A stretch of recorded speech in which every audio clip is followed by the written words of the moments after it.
Hello and good morning, all of you out in the far-flung corners of the world. It's AIMBOT time, and if you're here for the first time, welcome. If you're a return visitor to the morally dubious show of AIMBOT, then welcome back. It's so good to see you all, and we're doing some AIMBOTting today. I usually use these intros to sort of talk about things, and I'm still on a big high, actually. I'm feeling great today. I'm still on a big high from the election, the overwhelming response against sort of the right wing in Australia, the complete rejection of the right wing religious sort of Christo-fascist ideals has absolutely been shot down. I'm still feeling great. I'm still feeling good.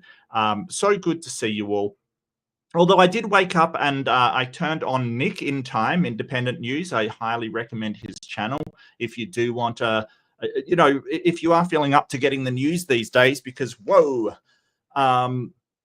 it's worrying that India and Pakistan are kind of going at it at the moment, which, part of me was really, really horrified. I think that I've sort of expressed before that cricket, the simple game of cricket seems to have kept those two nuclear armed powers sort of at bay for a little bit, but apparently they're going at it now, mostly because of a terrorist attack in Kashmir against Indian tourists and civilians, and the Indian government says that they're backed by Pakistan. They've now retaliated, and this is sort of linked to a lot of sort of what we find going on in, to my mind, it seems similar to Israel and Palestine, that sort of a group of some sort, even though it is a bit different. In Israel, it certainly was Hamas, which was the government, essentially the people that ran the place, attacked the sort of the peace. It was a dance, and I'm not sure what you'd call it. A festival is the word I'm looking for. So they attacked a peace festival. Of course, it's not the same, but it feels sort of the same, that because the civilians of India were attacked, and in this case by a terrorist organization, Pakistan denies supporting them. It gets a bit fuzzy in here. So India has struck targets deep within Pakistan, and they say including a hospital and things like that. So it doesn't look great. But one of the hopeful things is that they've been at each other's necks before. They've absolutely been ready to slaughter each other before, and it's de-escalated. I don't have a lot of confidence in the US. The foreign secretary is Marco Rubio, I think, or whoever they're over, like the person that would do it. So I don't have a huge amount, but at least it isn't, at least it is somebody with some sort of experience in dealing with other nations, or some kind of political experience at all, instead of, putting somebody like Robert Kennedy in charge of health, like someone who's not a doctor and has no experience in that field. At least it is someone who is vaguely competent. I mean, I'm not a huge fan of Marco Rubio, but he at least appears to be able to do his freaking job. I think they're giving him like 10 portfolios at the moment, because I think he's had a diplomatic portfolio before or something like that. He's not that bad. So I think of all of Trump's crew, he's pretty dependable, which is probably why he's getting like 10 million portfolios dumped on him, because Trump can't seem to come up with people that have any expertise in their field. But yeah, so that isn't great, but hopefully China will step in as well. I don't think that China will like having a war kind of adjacent to them on their border. So hopefully they can calm things down as well. But apart from that, I'm feeling great. Like, apart from that little hiccup, I'm feeling absolutely fantastic. Yeah, what else have I been up to? Recently, I've been like, I saw Alex O'Connor's. He had an interview with Anna. I can't remember the name. What was her name? Give me 1 second. I'll find the name for you. A really interesting interview with a philosopher slash physicist. I can't remember her name. I'll get it in 1 second. Ananka Harris, which was really fascinating, sort of about, is consciousness fundamental? And a lot of it was couched, and I do respect that. A lot of it was couched in qualifiers kind of thing. So Ananka was talking a lot about um, um, sort of, if consciousness is fundamental, and if this and if that, like, we have to keep in mind that we don't really know. And but I think it was a fascinating conversation, like, just fascinating, and I highly recommend. But it sort of leads into something I've been looking into lately, and I've been sort of asking people if they've heard of it. And that is um, sort of a sort of thing that is called process philosophy, or process ontology.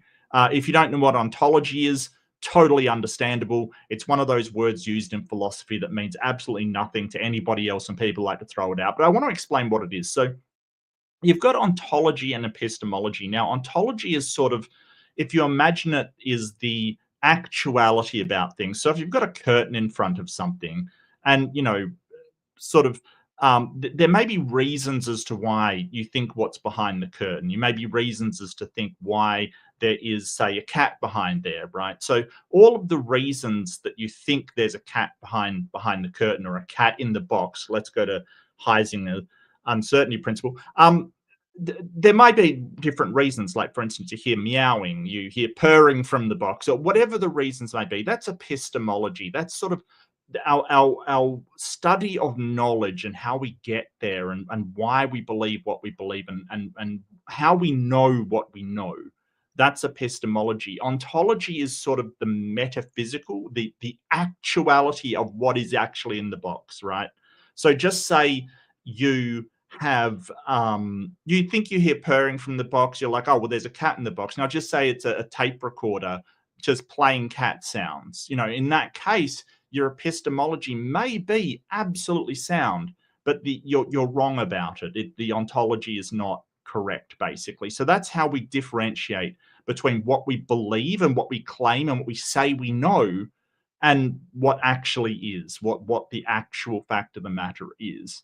Um, so yeah, it's kind of instead of, so process ontology is sort of going, well, we sort of see things as particulars, like in philosophy, especially sort of Aristotelian philosophy, which sort of says the law of identity and things like that. We see things as individual things, but in process ontology, we're seeing things as um, processes over time, sort of spatio-temporal processes. And I know that's a measure. So it just means in time and space, basically, that nothing is a set discrete unit, and rather it is a complex system facilitating processes. So it kind of really bucks the idea that a pen is a pen, and not a sort of complex system of processes all happening at once,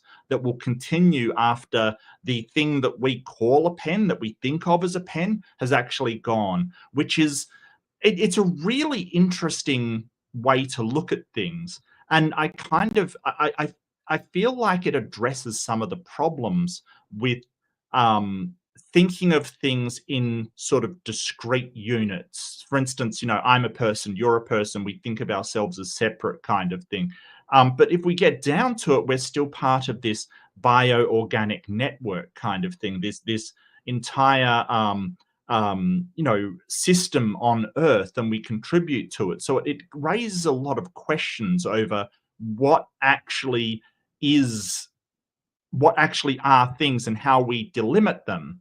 A real world example is you have sort of bacteria in your gut, and we see them as separate. They are separate things, but um, they're separate things, but we still they can communicate to us, kind of thing. Like, so the bacteria can signal and make you, like, if your gut bacteria is bad, people actually feel depressed, like you can actually affect you in certain ways. So all of this is looking at things not in terms of what they are, sort of restricting them from other things, but really what kind of process that they're in, what are they working with, and sort of talking about things in the view of systems sort of over time proceeding in a certain way. And it's really hard to describe. I've been trying to wrap my head around. I've only just started sort of researching it and going into it, but it seems fascinating to me, and it seems like it answers a lot of these questions as to why we're sort of going, well, I'm one thing, but how come I'm composed of many cells, kind of thing, right? So if I'm composed of many cells, how can I be just one if there is many of them and they make up me? It seems all a bit weird, but process sort of ontology ignores that completely and says, hey, all of this is process and there is only one thing. So it's kind of leans in towards sort of a monism. Now, monism, if you're unaware of it, is sort of saying, hey, everything in the universe is just one thing. Um, and quantum monism, which sort of says that everything is entangled, quantum entangled, and makes that one thing. It's really fascinating. And yeah, I was hitting up Jessica on the Discord earlier to see if she'd heard of it, because yeah, it really fascinated me. I was going through Stanford's online encyclopedia. It yeah, I think that Whitehead did a lot of research on it, but I don't think he actually wrote a lot. He kind of, yeah, I just, I'm gonna get obsessed with this.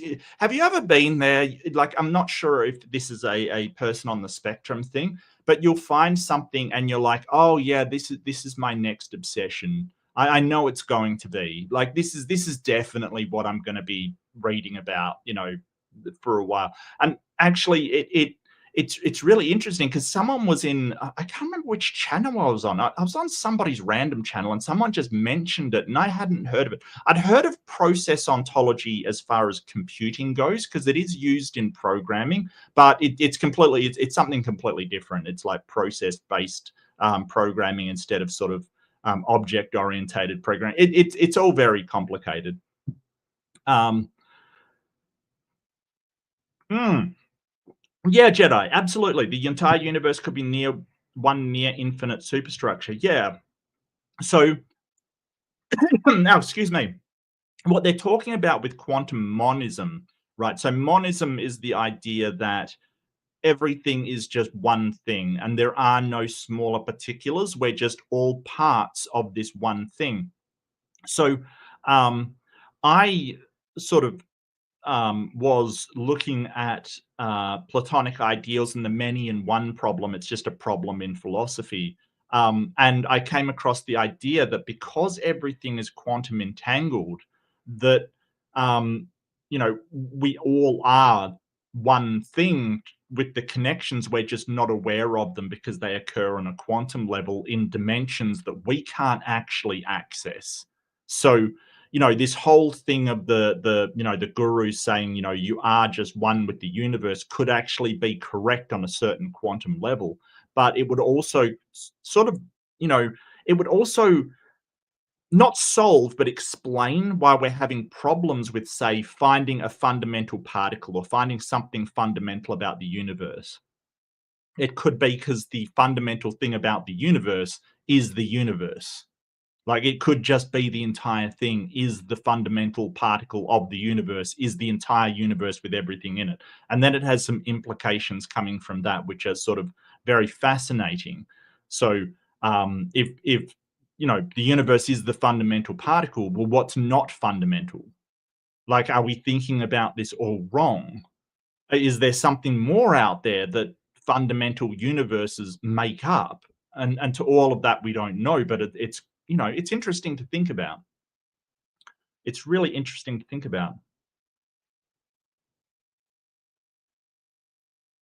Yeah, I hear you, Jessica. I really do.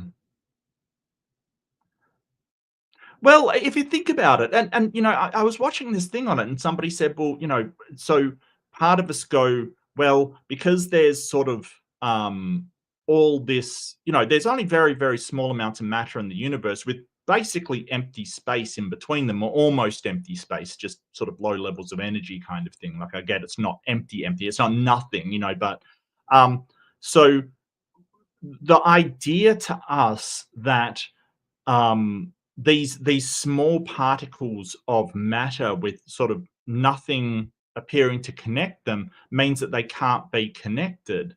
But essentially the same is true for an atom, right? Like it's got the nucleus and then the electrons around the outside. Most of that is nothing. There's no thing there at all. Like to us, it's like, well, yeah, that atom is all one thing, but we don't think the same about, say, a black hole with, in the middle of a galaxy and all these things whizzing around it. It's mostly empty as well. So, and we go, well, they have to not be connected, but we don't think that way about, electrons in an atom. And really, what's the only difference is really scale, and obviously quantum properties and things like that. But it's very interesting to me. I get sort of I get going down that track and sort of, I wouldn't say that I know. Um, all of this is just, hey, here's another way at looking at things and thinking about things that could be right, and we don't know if it is or not. I think it's totally fine to say, entertain an idea, and at the end of it say, hey, but I don't know if that's true. I really respect the interview that Alex had with Annika Harris, where he basically said, she's saying, yeah, we don't know if this is true. It's really interesting. That solves some problems with consciousness. I might link that for all of you wonderful people if you do want to see it. It gets kind of wild, and sort of it's it's really, really, really interesting the way that she's sort of explaining why consciousness may be fundamental to the universe, like that consciousness may be a fundamental kind of, not a property, but something intrinsic to the universe, and we only see it when certain arrangements are met. Because as she pointed out, the only way that we know about consciousness is self-reporting, right? Like the only way we know that something's conscious is if it tells us it's conscious, or in some way exhibits some behavior that we equate to being conscious. So she's sort of saying, well, what does that mean as far as, consciousness is concerned? If something is able to, analyze something, but it can't communicate to us, it would just look like it's not conscious. She used the example of locked in syndrome, for instance. That people are conscious, they're aware of their surroundings, they're doing, but they can't communicate it to us. So we don't think they're conscious, but they absolutely are. Yeah, it really interesting. I've just read up on it, Leo, and that's from just a random comment by somebody who made it in a chat somewhere, and I really, I found it really compelling. Um, a couple of books on it. Okay, do you want to share that, Leo? That'd be great if you could, mate. I really, I'm really interested. I absolutely fascinated me. Hmm. But the thing that I realized as I was reading through it, it kind of like, so what does that mean for traditional sort of the traditional axioms of Aristotelian sort of epistemology, the sort of laws of logic, for instance, the law of identity, the law of excluded middle, the law of non-contradiction. And just if you haven't done philosophy, I'll just quickly explain what they are. I apologize if you know. The law of identity is basically A equals A. It means that basically it's what makes, a pen, because it has all the properties of a pen, or it has all the properties of something. And so it basically, that is what it makes it its identity. And so the law of non-contradiction means that it can't be a pen and not a pen at the same time. It has to be one or the other. And then you get the law of excluded middle, which says that it's either a pen or not a pen, and there's no third category. So it's basically for any proposition, it's either true or false with nothing in between. Like it can't be both true and false, and it can't be something other than true or false. So um, what does it do for those is really the question that I'm at the moment. Because if you're thinking in processes, um, yeah, it really would just make that identity a label that we put on it for ease of convenience. But the laws of logic are often said to be more than that. But I'm not even sure if we can describe process ontology in a way that is meaningful to us, that in a way that can be simplified that easy.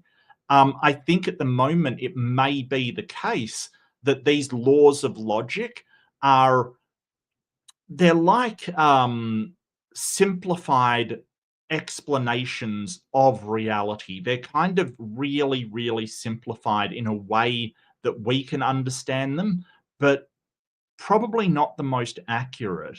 Like, I don't think they are sort of these things which are all, you know, they're more just sort of, baby's first physics or baby's first philosophy. They are a way of describing the world in a way that we can understand. Um, and it's accurate enough, but I think there's more to it than that.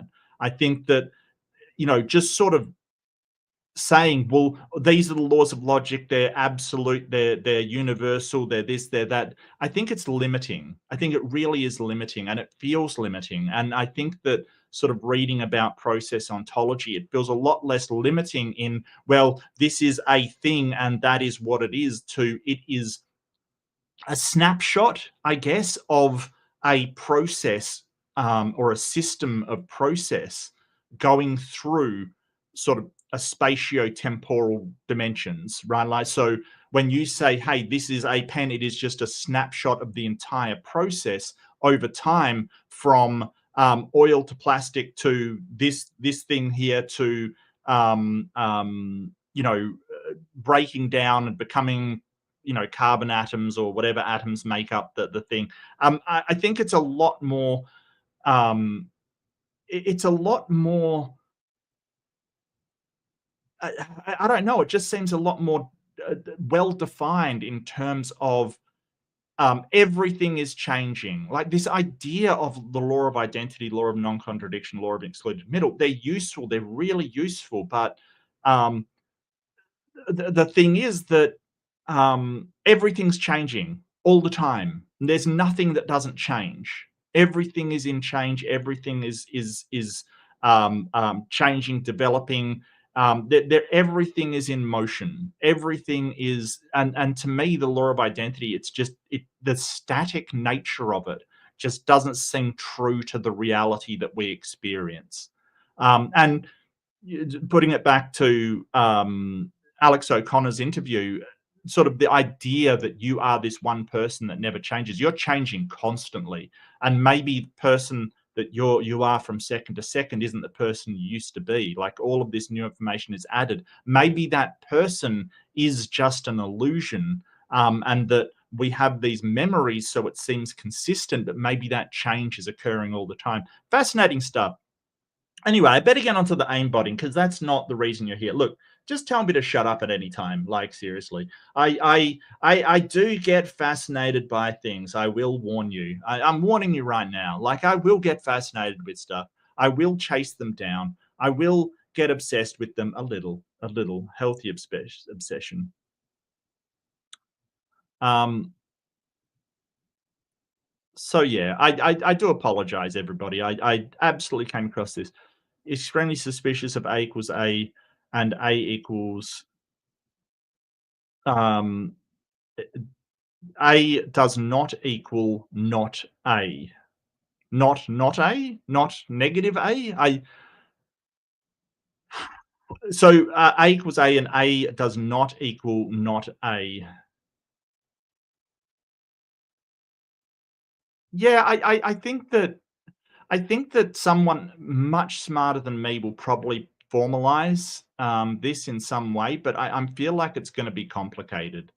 I don't even know how I'd begin to do that. And there's certainly people smarter than me that can probably start to do that, Jess. So, you know, but yeah, I get you. It just seems um, it seems necessary, like for pragmatic reasons, I guess we use them. I look at the laws of logic like I look at, you know, the physics or you know, our laws of physics kind of thing. Like we have Newton's law of gravity kind of thing, for instance. Like incredibly useful.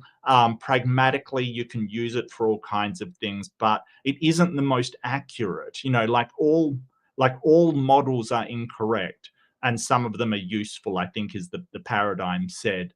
That like the laws of logic are incredibly useful, but you know, all models are I think they are a model of reality rather than, you know, the be all and end all that people want them to be. So it may just be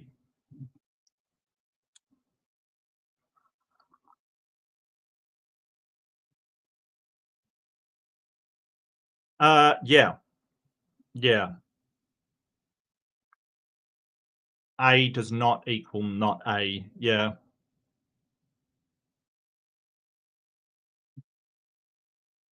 Well, they might both may be true. I'm not 100% sure.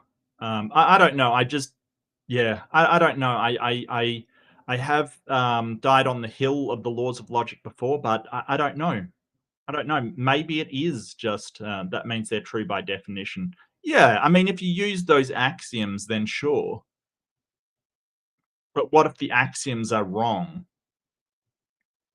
I don't know. Okay, but we'll get into our aimbot. Okay, so if you haven't been with us before, I'll just quickly go through what we're doing. Aimbot, am I morally bankrupt or them? We're going onto Reddit, finding some usual situations. People put stuff on there asking, am I the asshole? You may have heard of it, you may not have. So basically, they're soliciting our judgment on their moral situation. I use secular humanism. You're welcome to use whatever you want, and we can talk about what the outcomes are and where it gets us. Um, I think that I want to talk more about secular humanism. I really do. Sort of. I hopefully I'll have a debate coming up against the Wi-Fi gospel guy. What's his name? Josh Studdegart's guy. Hopefully on which is better for society. I really want to um, get more of secular humanism out there. And I suppose my you know interpretation of it and how I look at it, because I think that not a lot's been really done to show that if you have any system, if the outcome is preferable, then it's a good thing. Obviously, I don't know why you need more than that. Yeah, and so yeah, Jess, I know what you mean. He's a presup and he'll go to, well, how do you know anything? And that's really what I want to head off. Like the whole, you know, if we can agree on logic, rationality, all of these things, I don't get why we've got to go back to it and like, oh, well, you've got to explain where your logic comes from because mine comes from God. And it's like, but if it's the same, who cares? Like if it's the same logic, who cares? You know, and it's like, oh, but you're doing it inconsistently. Yeah, but if all the axioms are the same, right? It doesn't matter where I've gotten mine from. If we agree on the axioms, it doesn't matter. So, you know, I think that though that's my major problem with Presup is that they don't actually want to have a good faith conversation. They want to basically go, well, you can't have an opinion because you don't believe in God. That's my main issue with them. Um, but if the axioms behind that opinion and those arguments are exactly the same, then it shouldn't matter where they came from. Look, like they can believe that I've gotten my axioms from a god. Great, go ahead. As long as we agree on them, or if I think that those axioms are just an inherent property of the universe, it doesn't matter, right? Like it just means that we're using the same axioms. It's kind of silly, but Presup always has been silly. Okay. So yeah, we're going to be morally judging. I'd like to know your opinion, and not just sort of whether you think someone's terrible or not, but why. Like, how'd you arrive at that sort of inclination? So first off, from Triple Digit Man, thank you, Triple Digit Man. Am I the arsehole for not letting my neighbor's kid ruin my lawn in the name of imagination? Well, I mean, define ruin.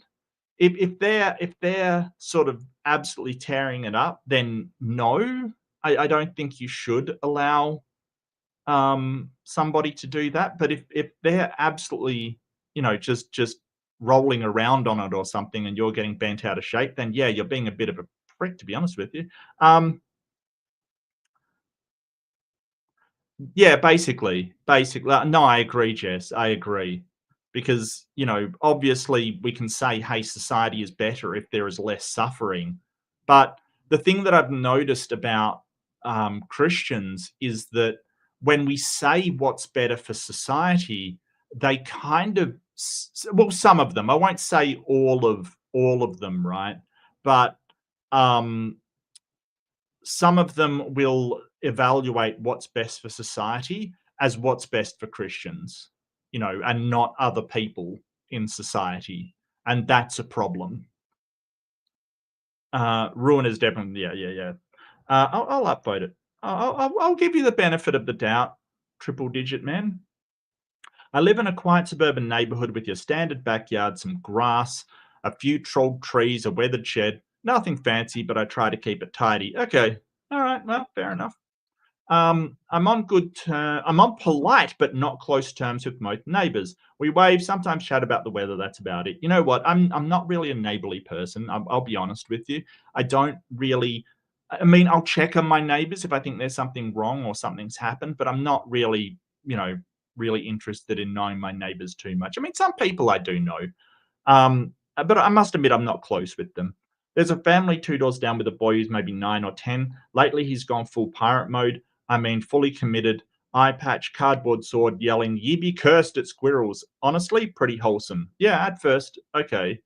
Then I started noticing small holes in my yard, just little ones near the fence. I assumed it was raccoons, but then the holes got bigger. One morning, I went out and found the ground behind my shed completely torn up with clumps of grass topped around and a map pinned to a tree with a stick. Eventually, I caught him out there in mid dig. I asked him what he was doing, and he straight up said, "I'm hiding my treasure. No one must know. This is the perfect hiding spot." I told him calmly, "Hey, this is my yard. You can't dig here." He got a bit huffy but ran off. I figured that was the end of it. Nope.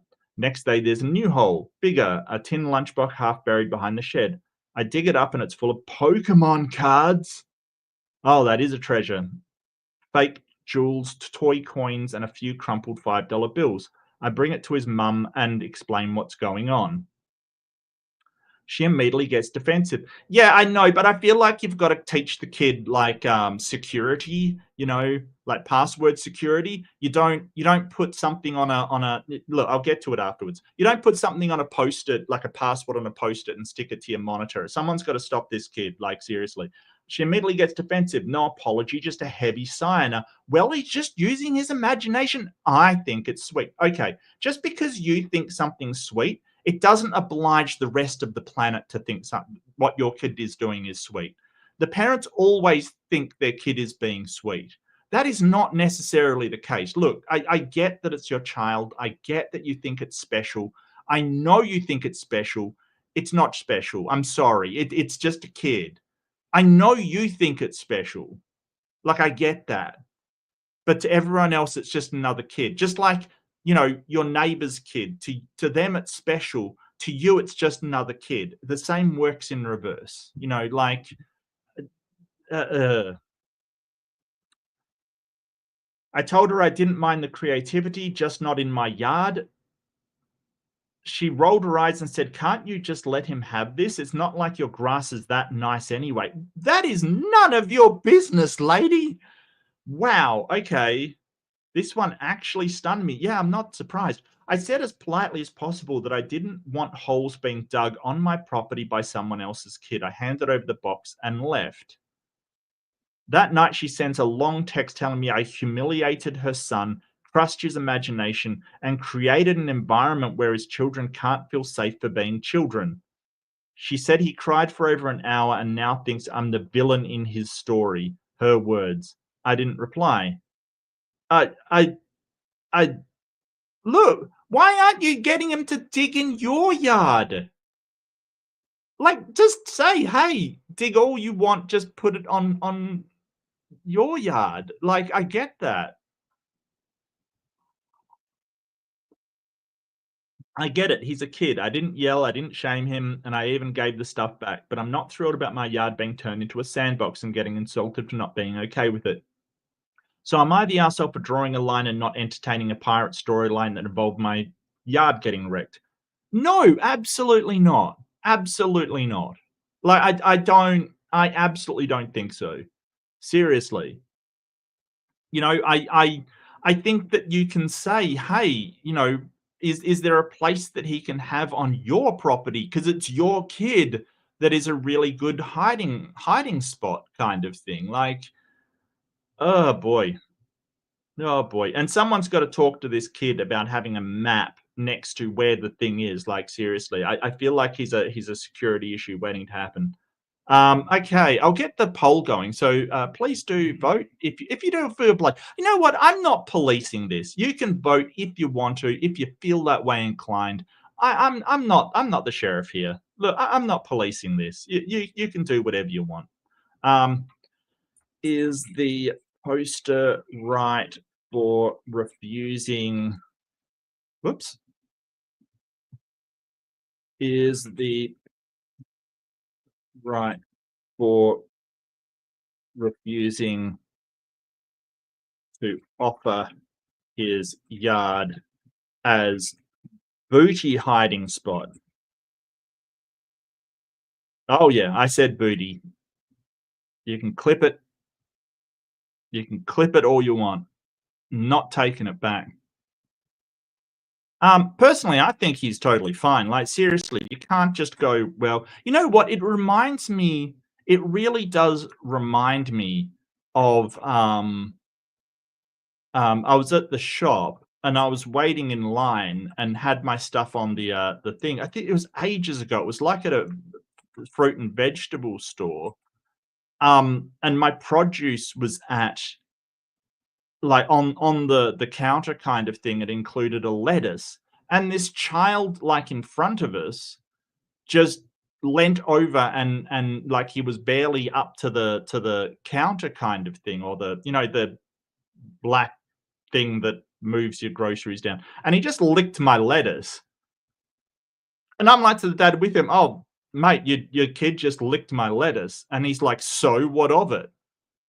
And I mean, I wash my produce. Like, don't get me wrong, it didn't concern me that much. Like, I wash my produce. Like, don't get me wrong, I'm not, you know, gonna eat the lettuce without washing it, because usually it has dirt on it and stuff. You know, just a bit. So you just give it a rinse quickly.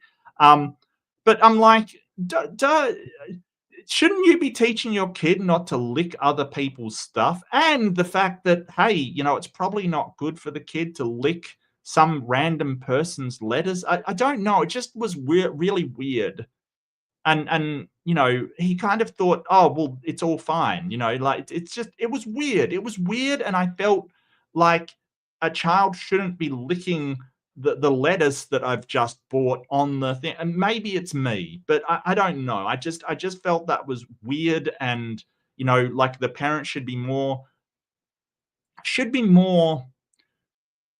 proactive about teaching a child about sort of property kind of thing, property and I guess ownership. And you know, just like, it was like not even that young, because he was above the, you know, he could actually reach the thing. So it wasn't like 4 or 5 or something. It was probably about, you know, 10 or something like that, maybe 9, 10. It's really weird. It's very strange, I will say. I'll go to the Redditors and someone you don't know. How do you know? I may actually know you. That could be untrue. I don't trust this person. Not the asshole. His mum needs to teach him to respect others' property. Yeah, yeah, that is true. Like, when do you start to teach that, the sort of ownership thing? I feel like some parents just don't teach that. It's like, well, yeah, that's I mean, there's sort of having that sense of communal identity, and then there's just not teaching kids about property ownership. You don't just get to do whatever the hell you want as a kid in the name of using your imagination. Well, I think that should be encouraged, but imagination has limits. So the best example of somebody taught sorry, not being taught that their imagination has limits is that fraud woman of the blood test kind of thing, right? What was her name? Hold on, I'm gonna look it up. Oh, Elizabeth Ann Holmes, right? Like the Theranos woman who basically said, "Yeah, we can do quick blood tests to do hundreds of tests in an hour kind of thing to find any disease." And it was all total crap. Like seriously, someone should have taught her that her imagination has limits. Like seriously, because yeah, yeah. Just saying. There's saying the woman just used her imagination. Maybe you should use his imagination and pretend he buried the treasure in your yard while actually leaving it intact. Yeah, maybe. Or maybe there's another place, like on their yard. I think it would be a more constructive use of it. His mum is on the hook for teaching her kid to channel his creative impulses into productive endeavors, not destructive ones. And yeah, that's really important because it's not going to be the child or their mother patching the yard back together again or filling in the holes, or that requires work and effort. And I think it's really rude of her to say, "Hey, your lawn isn't much good anyway." Yeah, but it's my lawn. I don't care if you like it or not, it is mine. It's like saying, "Hey, your house isn't that well maintained, I get to muck it up or break your stuff." No, no. I don't care if you don't think my house is well maintained or up to scratch or in some way gets your approval. You don't get to come into it and tell me how to live or change what I'm doing. No, no, no, no. Um, when he grows up unable to properly establish relationships, he'll realize that his problems stem from okay, so this is Reddit for you. Like, dude, seriously, you don't know how he's gonna grow up, my guy. Like, chill your jets there, son. Chill your jets there, someone you don't know. And this is the thing, like when he grows up, he'll be unable to properly establish relationship. He'll realize that his problems stem from the fact that he was never taught to respect others. When that time comes, he'll see his mum is the actual villain in this story. Okay, settle down, Redditor. Like seriously, settle down. Save those texts. Kids are kids. They'll do dumb shit and sometimes destructive. Yeah, I agree. Save the texts. Yeah. But yeah, like, dude, you don't know how he's going to grow up. Like, commenting on it is, yeah, okay, that's fine. But that seems like a big slippery slope argument to me. Like, oh, if he doesn't receive, certain boundaries, he's going to grow up to be a mass murderer. No, come on, just relax, okay? Yeah, he may do, he may not. You don't know that. Mermaid 2 says, not the asshole as well. You might consider responding along these lines. It's unfortunate that your child reacted so strongly to my reasonable expectations concerning my property. Your child damaged my lawn repeatedly. I haven't asked you to repair any damage. I've simply asked you to parent your child behaving and respect other people's properties. I have been polite and reasonable towards you and your child. Despite this, you needlessly insult my property and persist in responding as though I were the one at fault. While it's great to encourage a child's imagination, good parents are able to do this without harming others or their property. I wish you better luck in navigating this and your other principal responsibilities. Okay, well, yeah, no, that's fair. It certainly is better than sort of saying, "Hey, your kid's a little whatever," like escalating the situation. So this is what I've talked about in the past, like de-escalation kind of thing. De-escalation has a few parts to it, and part of it is understanding where the other person's coming from. And this is a good example of it, where you're sort of saying, um, you know, I probably wouldn't say it's unfortunate that your child reacted so strongly. Um, so unfortunate, we kind of avoid that word because it's not really to do with fortune. It's not really luck that's what happened. Um, I would probably use there, it's regrettable, right? It is regrettable. Like, I regret that this turned out. try not to use unfortunate in situations that it's got nothing to do with luck, because as people pick it up, they'll go, well, there's nothing unfortunate about it. You were an arsehole, basically, right? No, that's not the case. It's regrettable. Like, that I have regret that that's how it turned out. So yeah, that's sort of one of the words I'd pick up on, as sort of to change, to de-escalate things. But apart from that, let me have a look. I haven't asked you to repair any damage. Yeah, I think I like this. I think I like this sort of saying, I haven't asked you to repair any damage. Maybe have say, I have repaired the damage myself without asking you, to sort of say, hey, I've actually had some kind of outgoing effort in order to rectify this. Despite this, you needlessly insult my property and persist in responding as though I were the one at fault.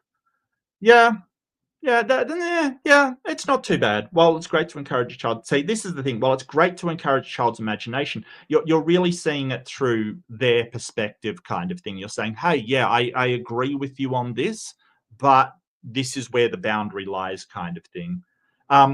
So good parents, I would probably change that to something else. I probably wouldn't say good parents. It would suggest that it would harm others, like they're not good parents, kind of thing. And de-escalation, you want to just establish boundaries while trying to convey that you see their side of it, right? That's saying, hey, while I understand that a child needs to have an imaginative and play-filled thingo, I must draw the line at my property being harmed in this kind of thing. So it's putting those boundaries down without actually saying, hey, this is my side, and I'm not going to look at yours. But there's tricks and traps to sort of de-escalation of stuff. Better luck in navigating this. And yeah, I kind of dislike that as well. Okay, so this isn't a great thing of de-escalation. It's getting there, but it's not fantastic.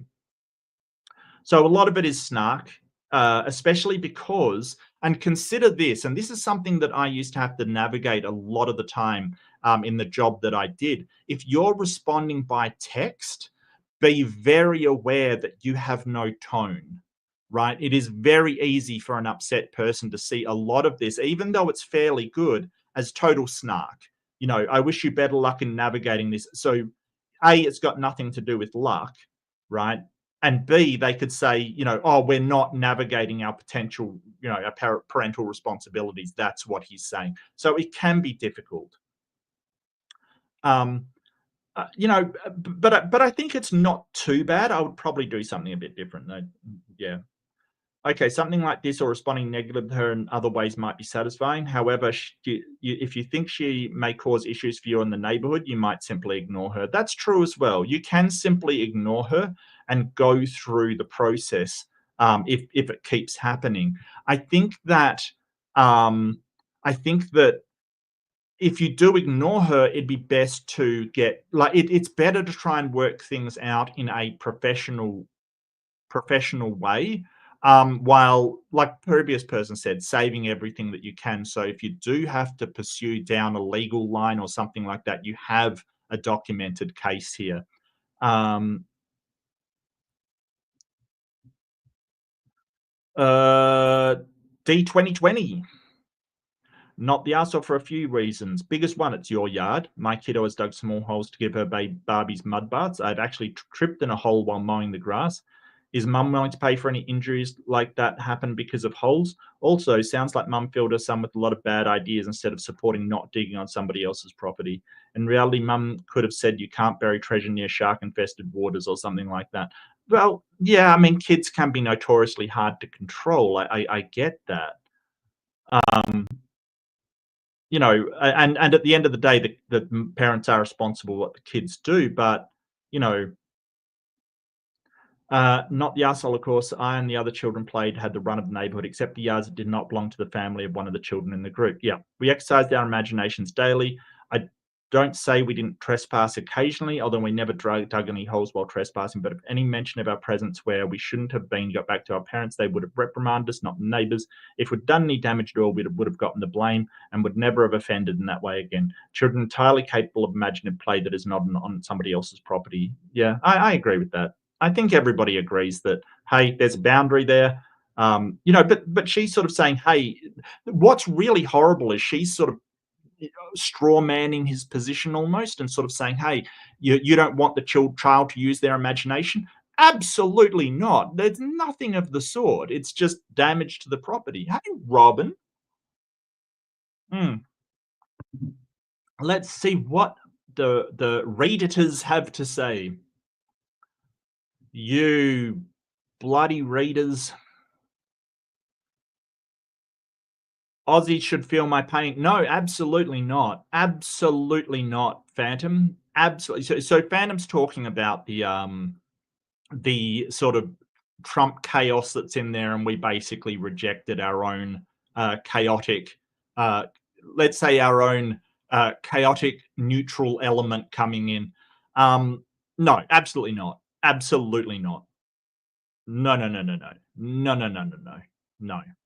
No, we're not going to feel your pain. We're too collectivist for it. We're too sort of, um, um, America's putting pressure on us to drop our healthcare system. It's called the PBS, or Pharmaceutical Benefit Scheme. It's basically the government. It basically will put a maximum price it will pay for any pharmaceutical. So the country acts as a single buyer for pharmaceuticals, which means that for these companies, it can leverage an incredible amount of strength, because don't forget, it's acting as one buyer. So it can basically go, well, we're not prepared to pay this price. We either go to your competition or you lower the price. It's like you have collective bargaining at workplaces, right? Essentially, the entire country is collectively bargaining with the pharmaceutical companies. So it basically will set the price it's willing to pay and not deviate from it. And the US is currently pressuring Australia to drop that, which is crap, because it works so well. And, I wish your country was collectively bargaining for you too. But it's called PBS, the Pharmaceutical Benefits Scheme. Let's see. Oh, what's wrong with Leo, Wes? What's wrong with Leo? Don't hassle Leo. Leo's awesome. Even though he gives me a hard time. But that's all right. Everyone gives me a hard time. That's all right. I don't mind. I love Leo. He gives me a hard time. I probably deserve it.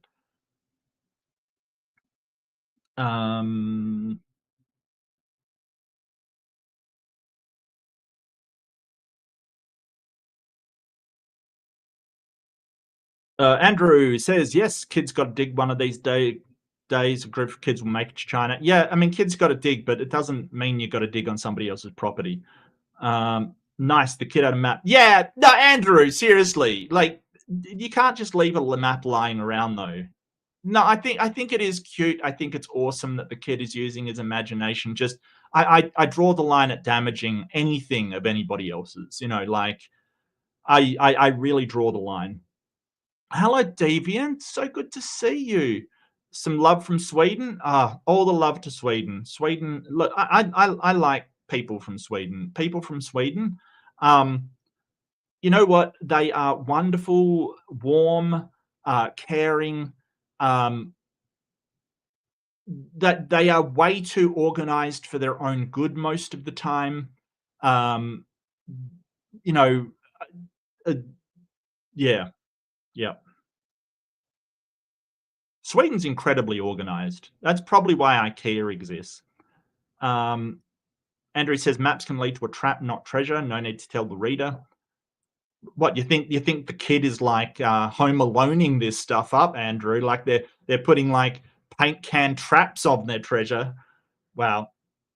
Andrew also says rude mother. Yeah, yep.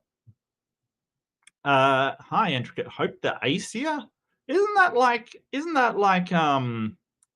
a type of the Norse gods, the Aesir and the Vanir?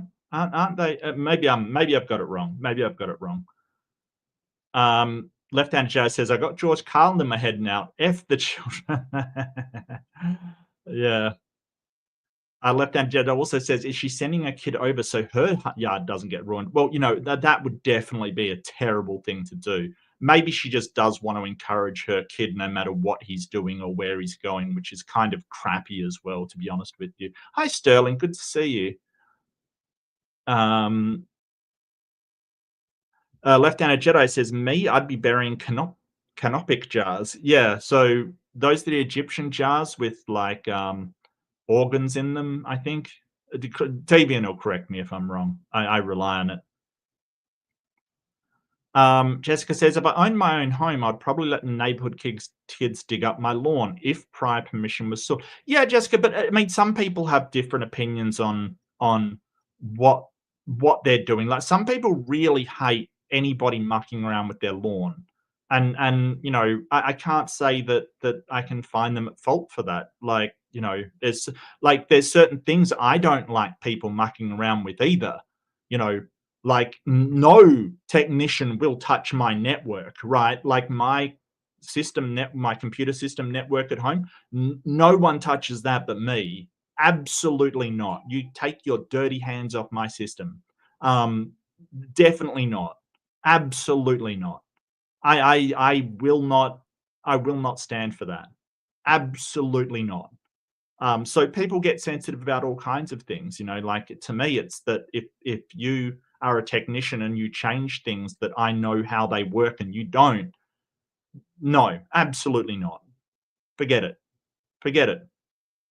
Hi, Tori.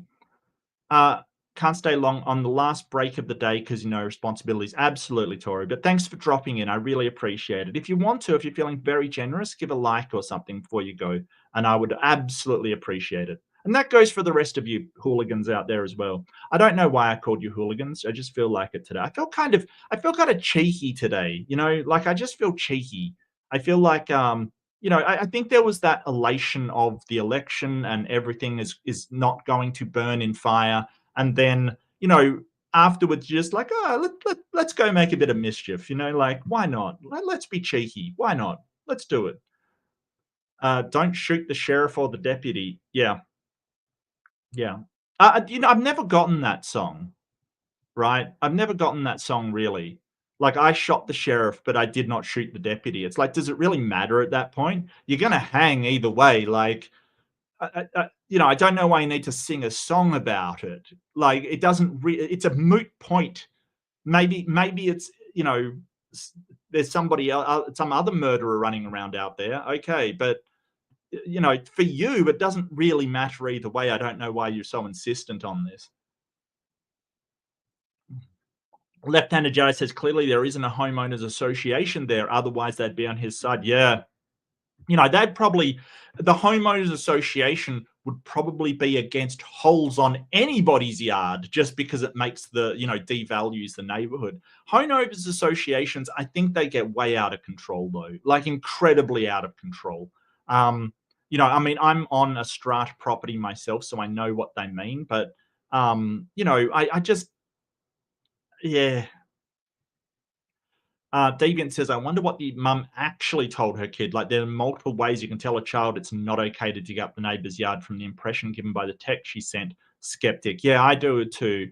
Um, I, it's hard to know because parents sometimes do react in a way that seems like they don't care to outsiders, but they'll take their kids aside. But yeah, I'm kind of leaning toward that she didn't actually sort of um, address it with her child either. And the weird thing is, this sort of suggests that she's sort of, oh, but he's disappointed and upset. It's like, I'm really sorry, but as a parent, you're probably going to have to get used to your child being disappointed and upset. That's life.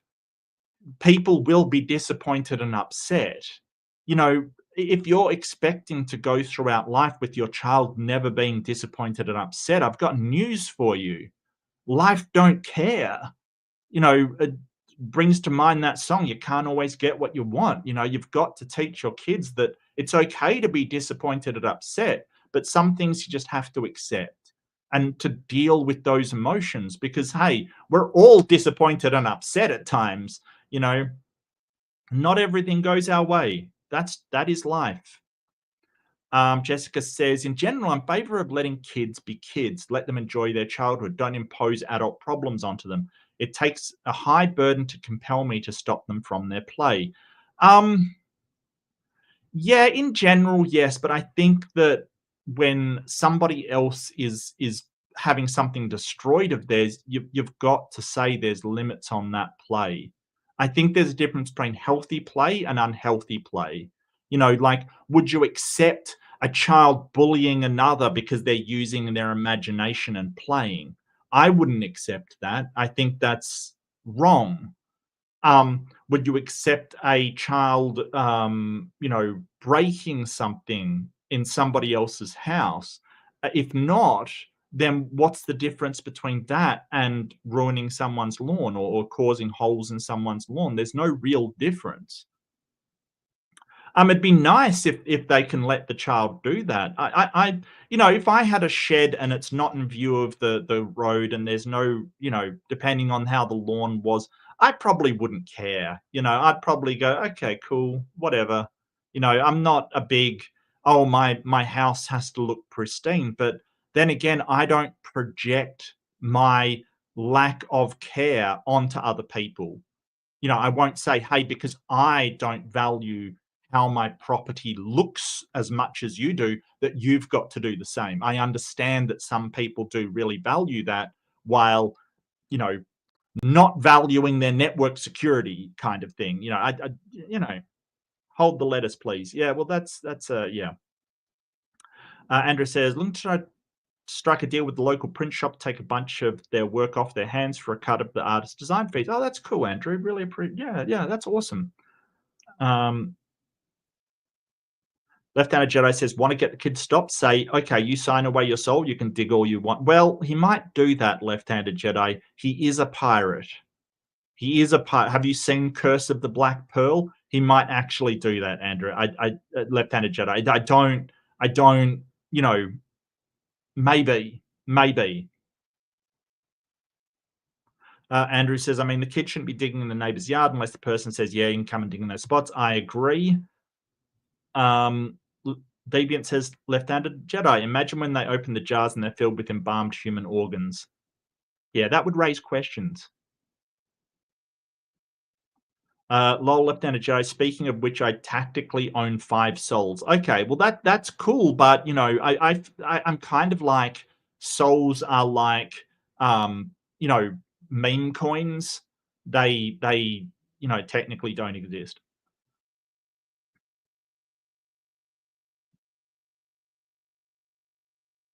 Um, I had over 20 at one point. The sad part is, what, 10 canopic jars? Oh, that's cool. That would make for a story. Yeah. Yeah. When they open them, they're going to be surprised. Absolutely. Pinwham says there's a movie called The Slap about someone disciplining another kids and the fallout. Very interesting. Yeah. And I mean, yes, that I think the main thing there is also corporal punishment of somebody else's kid, kind of thing. So as far as I understand, I don't think I've seen that movie, Pinworm. I mean, I might watch it because it's an Australian movie, isn't it? The Slap. Um, I think it is like a kid does something wrong and a neighbor or like they slap the kid, which is just, yeah. Um, Elizabeth Holmes, quintessential Silicon Valley grift. Yeah, yeah, yeah, absolutely. Well, she's going to jail now, so she can grift her way from jail. Yeah, exactly, Sterling. 11 years in jail. Holy crap. Um, yeah, that's the blood test girl, left-handed Jedi. So she claimed that her thing could do all of this, these blood tests, and a lot of people invested in it because of how convincing she was.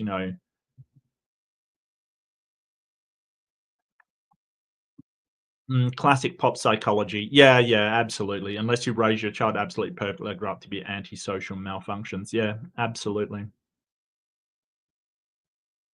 Um,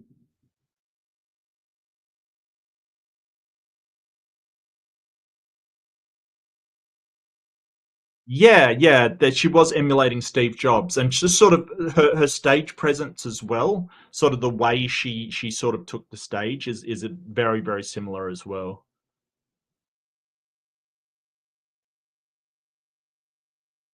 Jessica says the rude and different response from the parent is the key factor here. Considering their position, they should be wanting to establish an amicable solution where the neighbor and the child are both happy. I agree. I absolutely agree.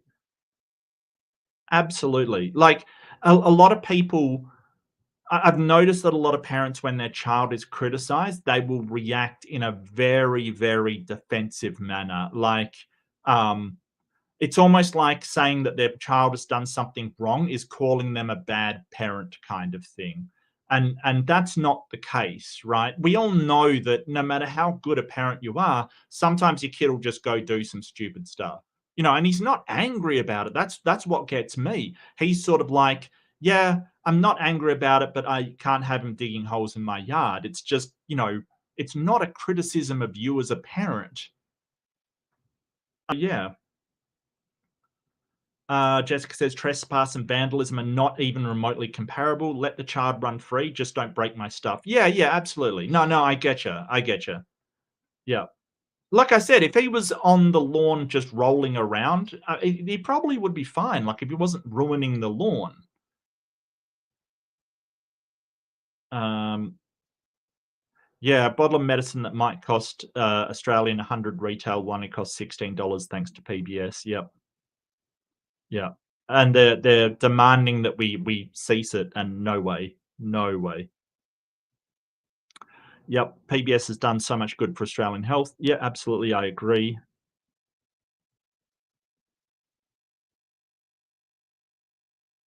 We can all thank Ben Shifley. Yeah, I've heard him before. Wasn't he a Labor leader? He was a Labor leader. Um, Deviant says he could go over to her night at night, dig holes all over the place, and fill them in. And when she complains, he could start crying and say she destroyed his gardening dreams. Yeah, yeah, yeah. I love it. It's a guilty pleasure of mine to hear people from other nations describe their perception of Sweden. I didn't know we were organized, but I guess we are. Yeah, so my encounters with Swedish people, one was a guy who he he kind of said like, remember the VHS tapes kind of thing, and they had like um the trailers at the front of them. Look, I'm showing my age here, but VHS tapes had the trailers at the front, and they had all the stuff at the front. And the don't you wouldn't download, you wouldn't steal a car. Don't copy tapes. All the warnings and crap at the front, and then it had the movie afterwards, kind of thing. This Swedish guy that I knew, he was like, um, you know, if you fast forward 12 minutes and something seconds through this tape, it will start exactly at the start of the movie. And we're like, what? And he's like, no, just fast forward this amount of time, it'll start at exactly the start. And it's like this American guy was like, oh dude, what is Swedish for anal retentive? And this poor guy's like, we don't have that word in Sweden. And he's like, yeah, I bet a fish doesn't have a word for water either. And I just lost it. Like, it was so funny. But another time, some people were going on a road trip, and there was Americans, Australians, and a Malaysian guy, I think it was. Yeah, a Malaysian guy, or possibly Singaporean. I can't remember. No, might have been Singapore. Yeah, I think he was Singaporean. And basically, they had planned to set off at this time, and the Americans rocked up at about that time. One person was early, one person. The Swedish people, to a person, all rocked up like 15 minutes beforehand, and they're like, "Where's everybody else?" And like the Americans, 5 minutes before, 5 minutes after. The Australians rocked up like 10 minutes late, and they're just like, oh, yeah, whatever. And the Singaporean guy rocked up half an hour late, but the Swedish people were losing their minds because they weren't on time. And I just went, when you're planning a road trip, when you say, hey, we're leaving at this time, it's just an approximation. when we're saying, hey, we're leaving at 11, it's just like, yeah, roughly around there to everybody else. Apparently not to the Swedish. Apparently to the Swedish, it's like, no, we're leaving on the dot of 11, and how dare you be late? It's, yeah. You're absolutely correct. Canopic jars are the four jars with the internal organs placed: lungs, liver, stomach, and intestines, each guarded by one of the four sons of Horus. Wow, okay. I shot the sheriff is about distinguishing between self-defense and indiscriminate violence. Oh, okay. I did not know that. It was really just a joke, but that's cool. Aesir won the tribes of two gods, Aesir and the Vanir. Yeah, okay. I remembered something. That's awesome.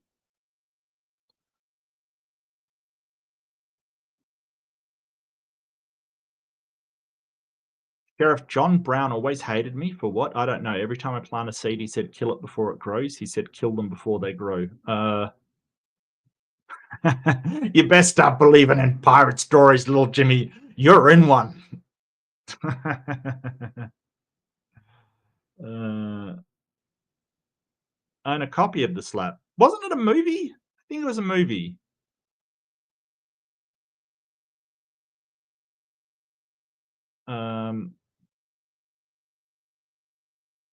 No, we don't have a wood vein or a tin. Yeah, yeah. Oh, your Swedish heritage. Oh, cool. That's awesome. Oh, look, I like the Scandinavian peoples. I like the Swedish. I like the Norse people, or the Norwegians, I guess. I like, sorry, deviant. I like the Danish. They're fine. Bit weird, but fine. I think I like Finnish people. I know they're not Scandinavian, but I do like Finnish people. They're in the area. They're usually real depressing, but cool people. They've got this kind of really grim nature about them, but cool people. I like the whole area of Northern Europe. To be honest with you, it's awesome. Really do, really, really do. So how did the poll go? What did you people think? Poster acted morally. Yeah, okay. No, I get that. I know why I'm saying immoral. I'm not 100% sure. The Irish. What's wrong with the Irish? Wow. Yeah, the Dutch are fantastic. I like the Dutch as well. They seem very down to earth, very cool. I think if there's a country that Australians are most like, I would say it's Canadians. We're most like. We're like a impolite version of Canadians. A rude version of Canadians. Really, is what Australians are like. Just the sort of attitude, the ideals, values are all very similar. I think Canadians are the closest to Australians that I've seen ever. And man, I love Canadians. I think Canadians are just fantastic. Every Canadian I've met has been awesome. I know there's some horrible ones out there, but I mean, as a generality, awesome. Yeah, Kip's awesome. I like Kip Davis. He's awesome.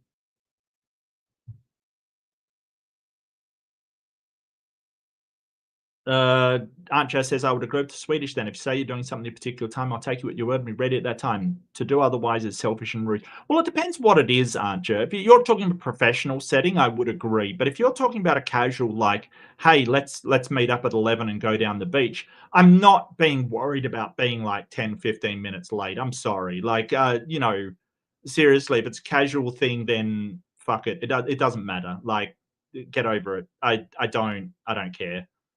You know, uh, relax. Seriously. But I mean, that's important to you. I get it. I respect it. You can definitely have that conversation with people and say, hey, then we'll just go, hey, we'll meet up at 1:15 from anywhere from this time to this time.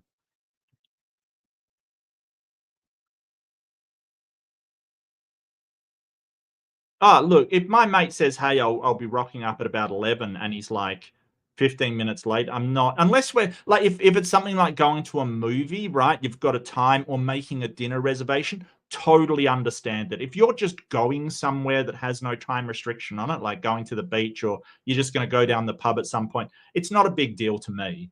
It's just like, yeah, I think anything over 15 minutes, then that's a bit of a problem. But I don't think it's the end of the world, to be honest with you. You know? Not all claim. Yeah, yeah, I know that, but yeah, I know that. Okay, let's not talk about the Danish.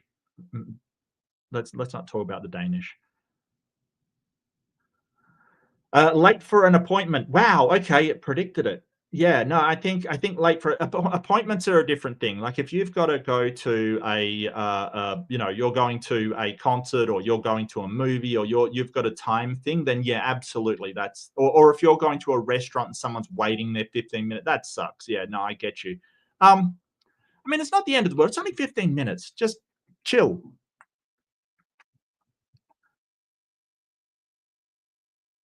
You better call and tell them. Come on now. I look, Australians just don't think that way. We just rock up, we just rock up. It's fine. It's fine.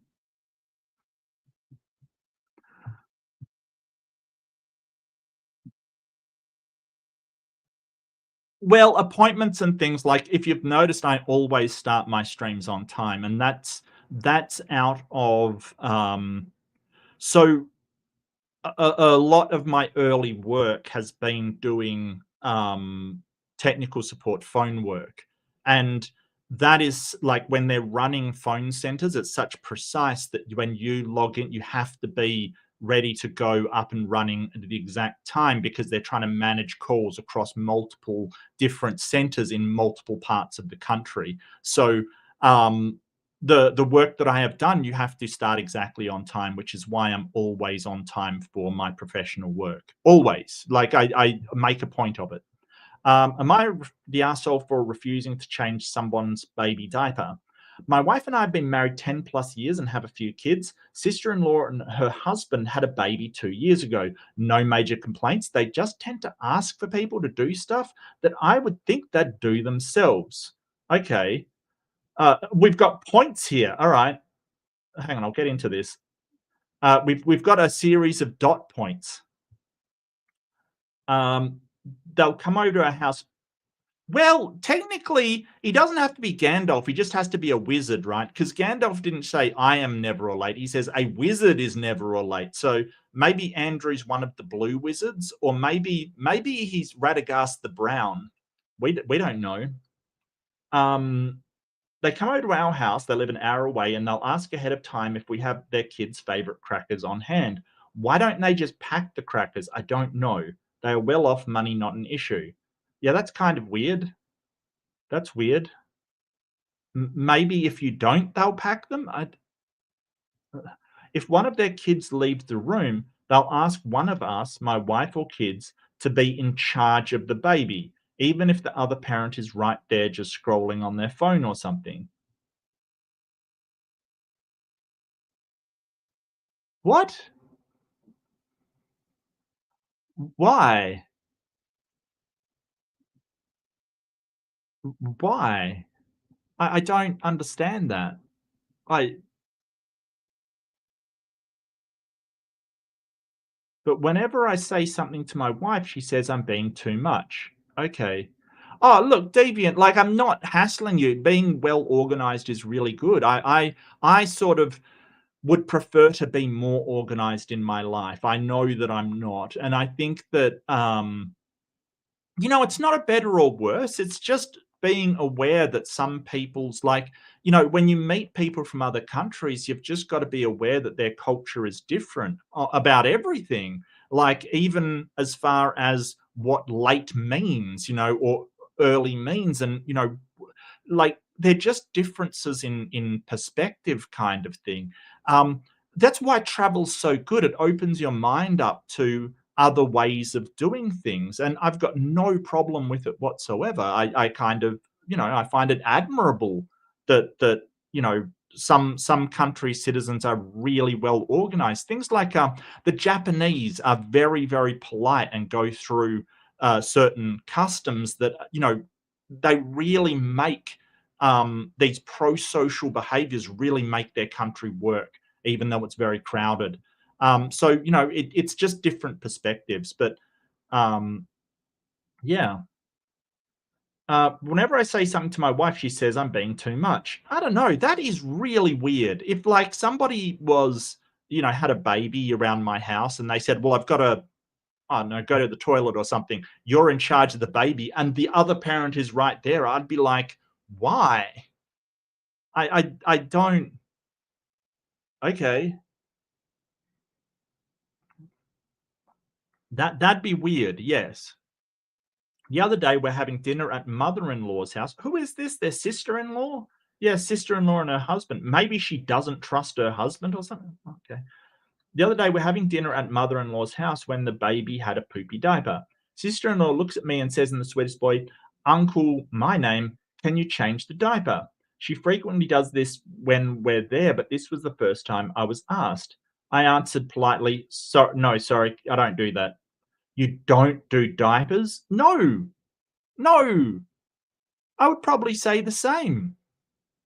I didn't sign up for this kid. No, I don't do other people's kids' diapers if their mum and dad is around. I mean, if I'm babysitting, sure thing. But yeah, if the parents are around, I just feel like it's their job. I agree with this sentiment. I do agree with this sentiment. Like, that is the job for the parents. Sister in law looks like she's ready to cry. Well, I feel selfish.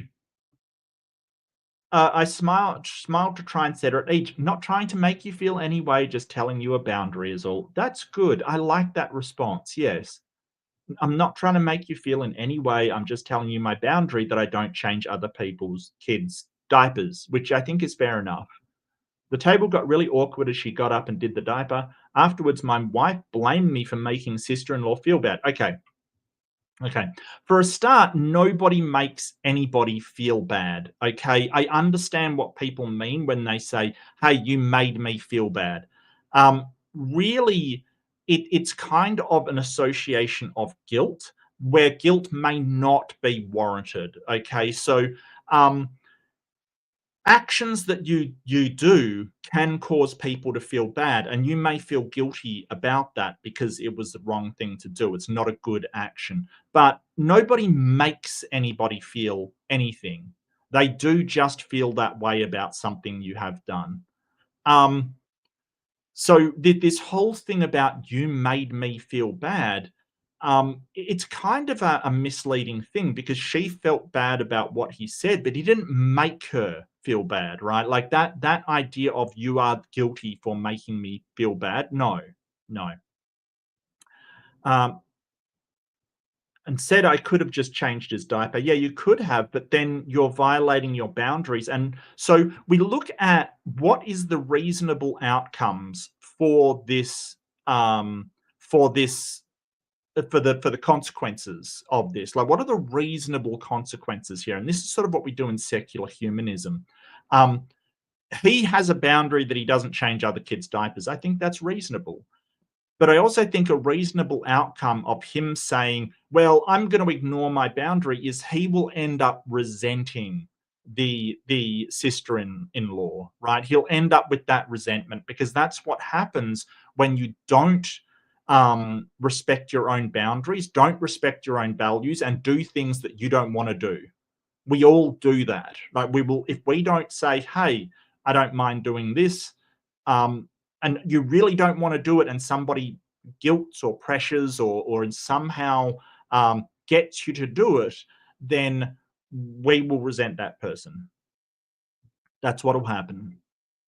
And so I think this boundary is fair. It is a fair boundary. It's totally fine. I think that, so out of the thing, you could have just changed the diaper, sure, and then you probably resentment would start to build. If it happened again, it would build more, and eventually that emotion would come out. So I think he's doing the right thing for everybody.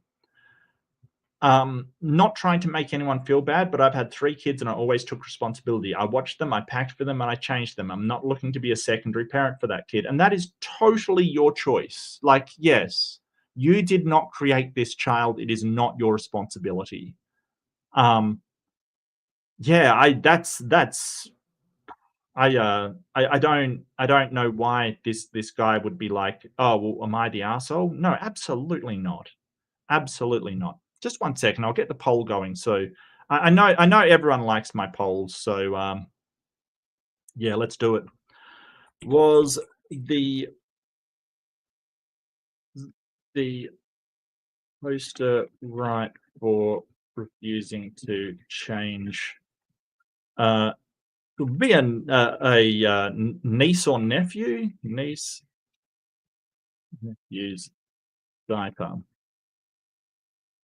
Um, I mean, if I was asked to do that, number one, I've never had kids, so I don't think I would know how to do that for a start.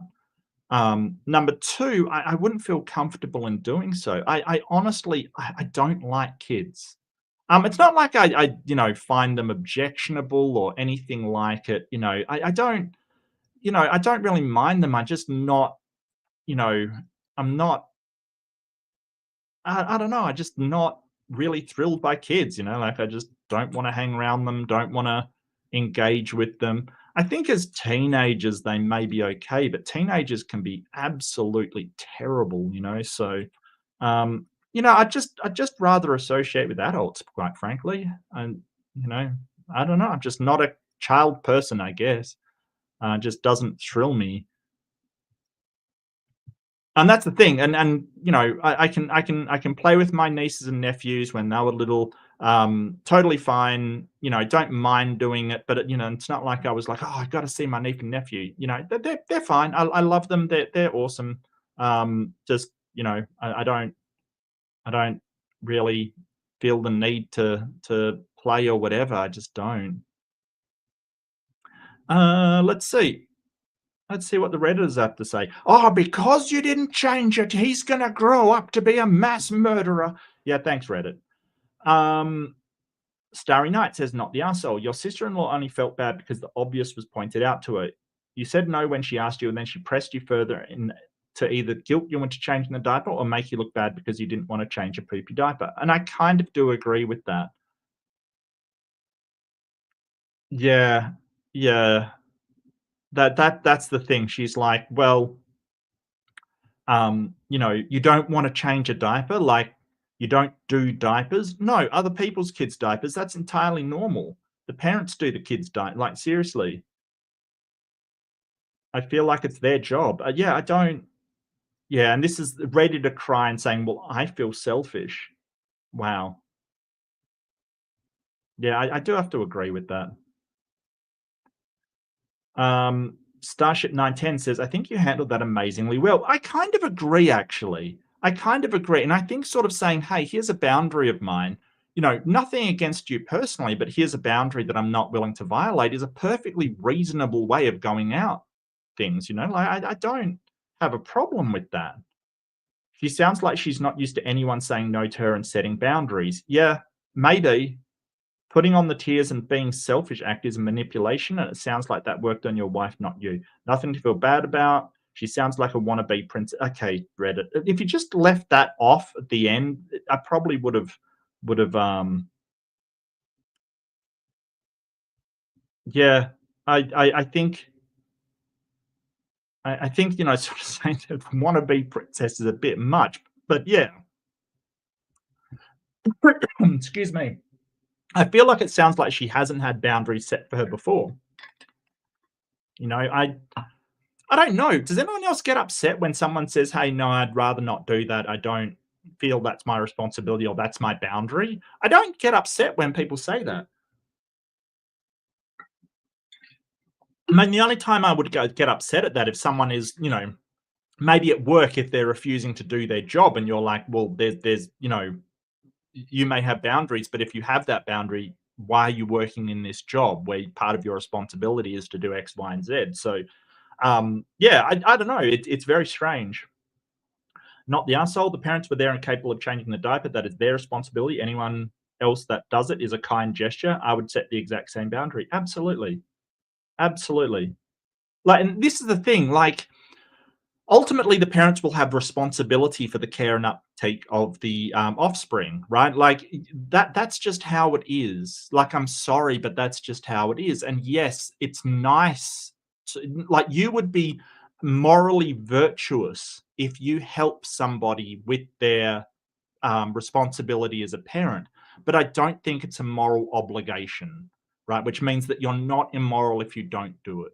So that is how I would define it. Like, yeah, it would be morally virtuous. It'd be a very good thing to do. Um, It's like the same as um, you're in a rush to get to work and somebody's broken down. Yeah, it's morally virtuous if you help them. You're a really nice person, but it's not a moral obligation. Moral obligations are usually things that if you violate them, you're instantly being immoral, right? Not just amoral, but immoral. Like for instance, if you assault somebody, that is immoral. If you know kind of yeah. Um, Yeah, she needs to shut this down, not encourage it. Yeah, yeah, the wife is definitely in the wrong. Like maybe their family just has a different view on it. But the wife should be saying, "Hey, you know, come on, you're the parent. Do parent things." Oof.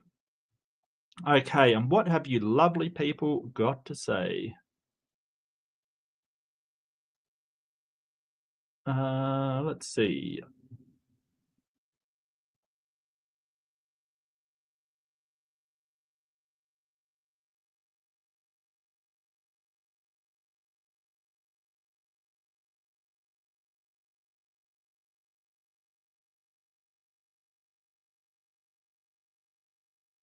Deviant Outcast says, "What why wouldn't you want the other parent to be in charge of their own kid? I'm in a functioning relationship with a functioning partner." Yeah, unclear. Very unclear because they're on a mobile or something. It's like, yeah, what you expect me to stop what I'm doing because the other parent won't? It's baffling to me. It feels like to me that they have a different dynamic in their family than this guy and I and just about everybody else is used to.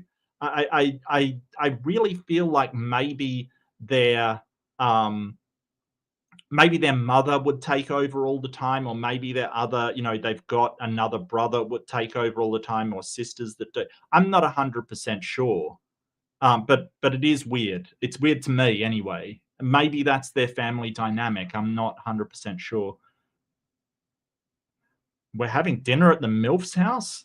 Okay. I didn't get that from it. You're so late here. Yeah, watch out. Swedish are gonna get you tilting. Watch out. Deviant's gonna tear you a new one. You're an hour and a half late. Watch out. I'm joking, Deviant. Don't hurt me.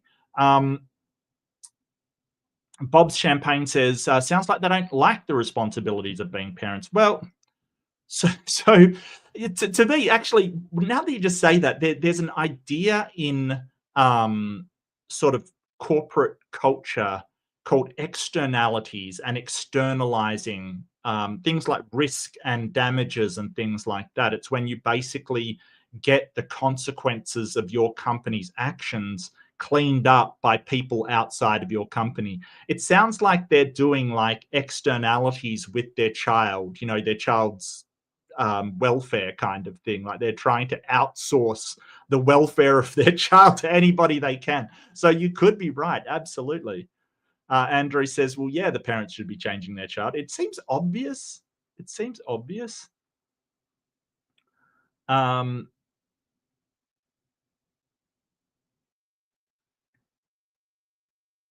Tori says, and welcome back, Tori. If she didn't trust the dad with the baby, then why did she have a baby with him? Yeah, unclear. Unclear. Yeah, but it sounds weird, doesn't it? It sounds very weird. And so if they're over, I mean, I don't know. I would want a bit more information there. Was the father over as well? Because the sister-in-law looks at me and said in Swedish, "Uncle, can you change the diaper?" Was the husband there as well? Because you'd be like, well, if you want someone to take the load off, why not get the husband to do it? Or, you know, is she a single child? Obviously not. They come over our house. Weird. And is it just like when if one of them leaves the room, they'll ask one of us, my wife or kids, to be in charge of the baby, even if the other parent. That suggests that they both do it, not just if the mother leaves, which is weird. Look, I don't condone it, and I think it's terrible, but I kind of would at least understand the dynamic if it was like a trad wife kind of, traditional family that went, well, the woman, that's woman's work and the man won't do it. Look, that's terrible, but I would at least understand it. This I don't. So yeah, who knows? Who knows? There's some weird stuff happening on people's, parenting. I'll tell you that right now. I hear this as, can you please do this responsibility of mine because I don't want to. Yeah, and I kind of think that it sucks. Like the manual raising of a child kind of sucks. And everyone says, hey, it's worth it. I'm not convinced. That's just me. I'm not convinced, but hey. Jessica, the Transmetal Alchemist, you made me feel bad. Is it just emotional blackmail? Well, I get the shorthand of it, Jessica. People will say that, but what I understand it to mean is you said this thing and I feel bad because of my reaction to it, or something about it caused this feeling to rise within me. So I don't take it as like, I didn't want to feel bad and you jumped in and did this thing and it made me feel this way. I get what it means in shorthand. I really do. I think it's just a way that we speak. But it's important to know that if you haven't done anything wrong and someone says, hey, that made me feel bad, you can understand and look from their perspective and say, hey, what is it about what I did that raised these feelings in you? And am I being insensitive of your position without taking the responsibility for somebody else's feelings? Because I would prefer people don't feel bad. And sometimes we do things that we look back and go, hey, that was a crappy thing to do. And I totally understand why you felt slighted or upset or whatever. Like, I really can. So, yeah, I don't think all the time it is. I think in this case it is, if you're using that sort of manipulation, if you're using guilt as a weapon, then yeah, absolutely. But I think sometimes, Jessica, it's just how we express those feelings coming up into the response of somebody else's actions. And it's not really emotional blackmail. It really is just trying to express ourselves.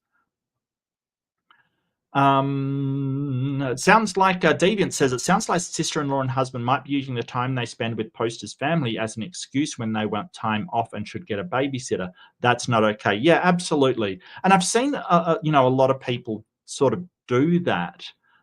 They will sort of palm off kids onto somebody else when they want a break. And that's okay if they understand what it is, but no consent nor permission nor request for responsibility has been done in this case. So I totally get where you're coming from.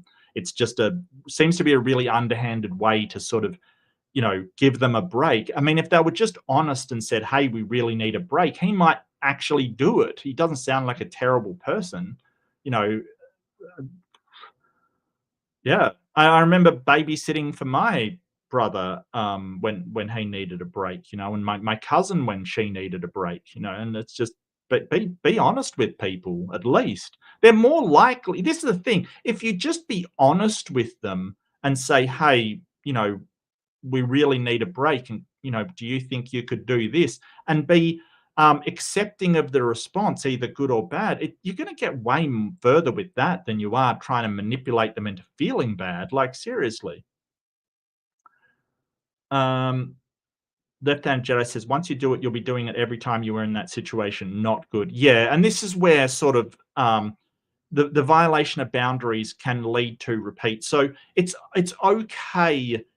If you feel like you can put up with it just once, it's framing that's important. If you say, hey, yeah, I'll do it this once, but I'm not, this isn't going to be a routine thing. I think that's perfectly okay if you decide to do that. But it is important to frame it so they're not, they don't have an expectation of it. And I think you can do that up front, that, hey, I'll do it this one time, but from then on, I can't, this isn't the usual. I think that's really important. Managing expectations, it's called. So good to see you, Archer. Archer in the house.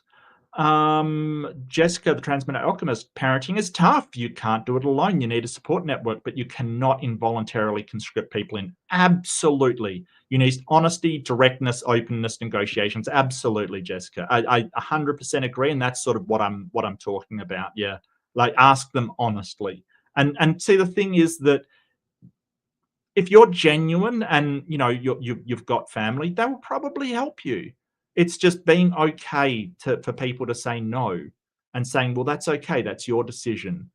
But asking for help is going to get you way further than manipulating people into taking on your responsibility. Absolutely. Couldn't agree more.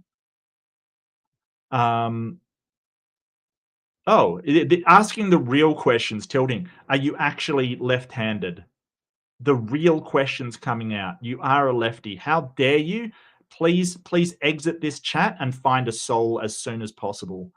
Left-handed Jedi. You know what? I don't think I've ever wondered that, which is weird. I don't think I've ever wondered that. Kids are better served on the Barbie. Oh god. All right. Well, that's horrific. Um, Archer, diapers can be unexpectedly foul. That's rude to ask someone whose job isn't to change it. Yeah, no, I agree. I agree. And I've never changed a diaper in my life, and I'm certainly not going to start now. Deviant Outcast says the whole being teary-eyed and saying "I feel selfish" sounds like a manipulation tactic. It does, yes. It has to be okay to say no, and it's never okay just to expect others to parent your child. Absolutely, I agree. Um, I had stories about Catholic schools trying to beat left. Yeah, they did. They did. Yes. It's actually like it's such a medieval thing that we go, oh well, if you're left-handed, that's somehow unnatural, and you are of the devil. It's just like what the hell. I mean, um, so it's weird as well um, that they use the symmetry of humans as a point in favor of a god designing everything. Why are we symmetrical? When you point out, well, actually, humans are bilaterally asymmetrical. Like for instance, our heart is on one side, our handedness is one side of the brain will be dominant. All of these things, and they say, oh, well, that's just instant. It's like, no, you can't have it both ways. You can't say, hey, we're completely symmetrical. That's proof of a perfect divine deity. And then when you point it out, well, we're not perfectly symmetrical, they say, well, it doesn't matter in that case. Really weird. I've had these conversations before. Um, Child could remember that one time the relative wouldn't change their SE drawers, and next bam, you have the next 9/11. Yeah. Yep. Yep. Yep. That's Reddit for you. That's Reddit for you. Reddit's basically just one big slippery slope, mate. That's basically it. Um,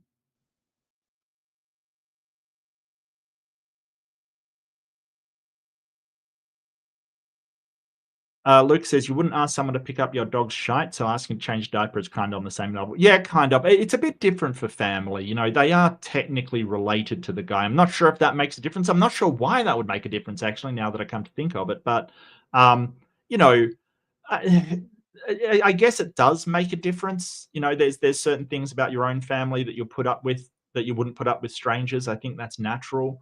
So yeah.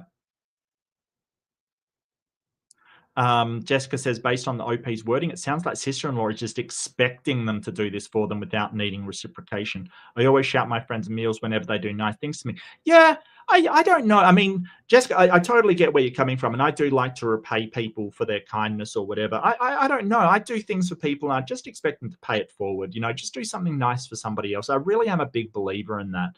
I think Doc Dino, I was helping him a lot with sort of going to his channel and sort of trying to get it running and giving him advice on stuff, what limited advice I have. And he sort of said, oh, I got to pay you back in some kind. I'm just like, no, you don't. Just pay it forward. Help somebody else who's starting a channel or something, because a few years you'll have the knowledge of how to do it and all that kind of stuff. I'm a great believer in that. And the reason why is because I was helped by a bunch of people expecting nothing in return. So, I like that. I think it's a really, really nice thing. Um, Australians, a lot of the time, we will do things for people with no expectation of coming back, just being a good mate. Yeah. but I also get like the gesture is really nice when you get it. When someone says, "Hey, I'm gonna, buy you a beer or whatever for helping me out." I'm like, "Yeah, I don't drink beer, but thank you anyway. Really nice gesture. I do appreciate the gesture." And Jessica, I think that's really nice of you. Um, you know, but I mean, I suppose like, but for my mates, like I would do anything for my mates, like just not anything, but within reason. I think I've helped them move, and I've never expected anything in return. It's just you got to help humans. Humans got to help humans.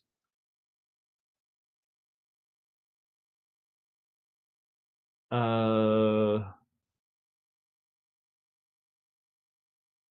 Uh, yes, that is a very likely scenario, which is why, of course, you should always change the messy diaper of every child you come across, just left and right grabbing them. Yeah, even if the parents don't consent to it. Yeah, absolutely. Changing, grabbing them, changing their diaper, putting them back in the stroller before the parents notice they're gone.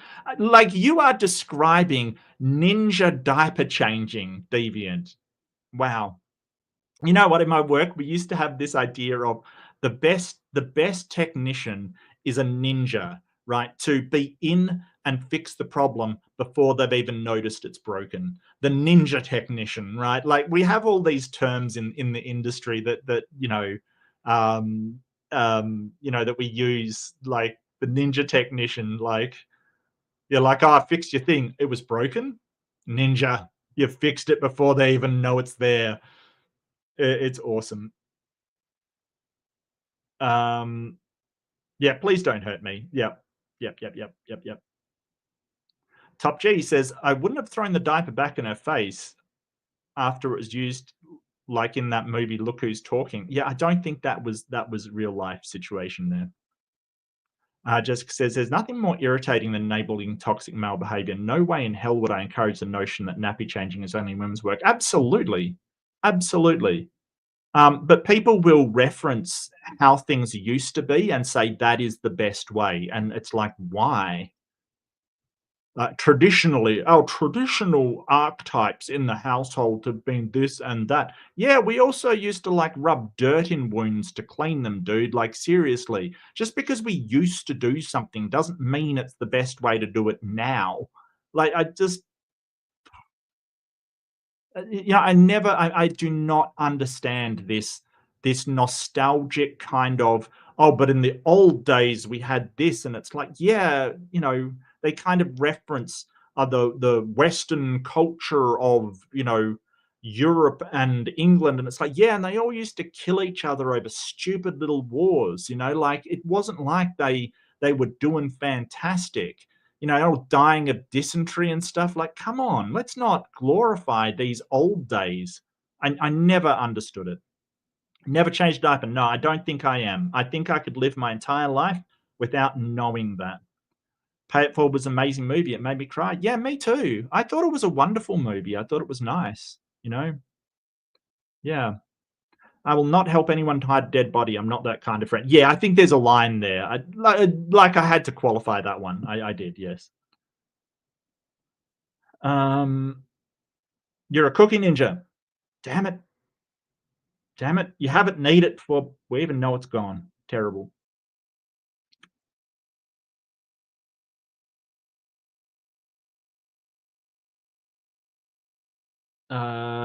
Left-handed Jedi for $5. Thank you, Jedi. What is the name of a group of ninja? Nothing. There is no such thing as ninja. I think technically a group of ninja is called a clan. Um, that's a good point.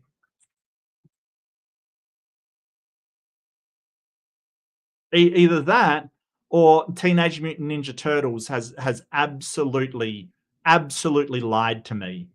All right. And Teenage Mutant Ninja Turtles and the Foot Clan wouldn't have lied to me. Clan Shinobi, or more specifically Ninja Clan or Shinobi Ichizoku. Yeah, so a Ninja Clan is the yeah, there you go. I'm right. Awesome. Awesome. Um Left-handed Joe says, I'm the youngest of 9. My mum had 8 siblings and they all had large families. I have like 50 first cousins. Damn, Jedi. Damn. That is wild. That is. Can you slow down? We may not have the resources to support your family, Jedi. Could you please slow down, please? No, it's definitely clan. It's definitely clan. It's not a ninja family. It's definitely a clan. No, no, no, no. Big bad mama. Welcome, welcome, BBM. Good to see you. I'll do this last one, and I'm doing it for Big Bad Mama. Even though you're wrong about what a ninja clan is called, I will do it for you. Absolutely, absolutely. I will do it for the mama. Do it for the mama. Even though you're marrying Kent Hovind soon. Sitcom superfan? Am I the asshole for refusing to eat my sister-in-law's placenta? What the fuck?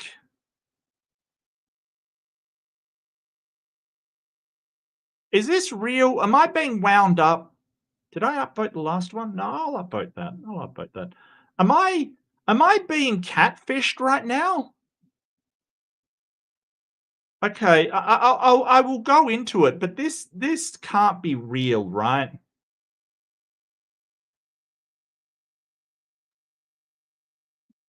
No, I didn't pick anything, Andrew. I didn't pick. Oh, it's been removed. Yeah, okay. This has got to be. This has got to be an absolute. Well, sorry, peeps. I didn't pick anything. Why is that down there? I thought that was up top. What? It's come up twice? Why has it come up twice? The same person. Oh, okay. Um, Dickie Saint McGee. What a name! What a name! I know, right? Uh, I know. Look. Even though it was probably fake, I was still. I was in. I was so in. Oof. Dickie St McGee or Dickie Street McGee, maybe. I like Dickie Saint McGee a lot more. How did the poll go? By the way, I forgot about my poll. Post acted morally? Yeah, I agree. I agree. I agree. Am I the asshole for pressing charges against my mum for stealing money from my dog's surgery fund? No, no, I don't think so. I think that if somebody steals from you, then they're responsible for it. It depends how much it is and which she's willing to pay it back. I mean, your dog is still a member of the family. Um, I'm going to do a hesitant no. I'm going to do a hesitant no, but there's definitely some caveats as how sick the dog is. There's definitely some caveats there, and why she stole it. I guess sometimes stealing can be moral if it is to save someone's life, or if there is a consequence that is greatly outweighed by the consequence to the person you stole from, right? So, you know, sometimes it is warranted. Most of the time, or almost under any normal circumstance, it's not. It has to be a very exceptional circumstance for it to be moral. So, you know, I am I the asshole here? My entire family is calling me selfish and greedy for doing this. Okay, this all came to a head yesterday, but some backstory. My mum decided to use my shared account. She has her own card, but it's in my name on the account. Why does she have her own card? With her to buy over 5K in products for Avon because she believes it's going to change her life. Okay, all right.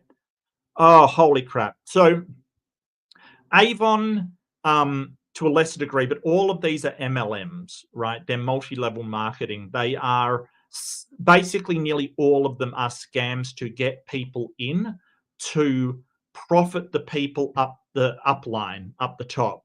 A channel that I often kick to, DC, has she does basically these online multi-level marketing scammers. Basically, they're really dodgy ones.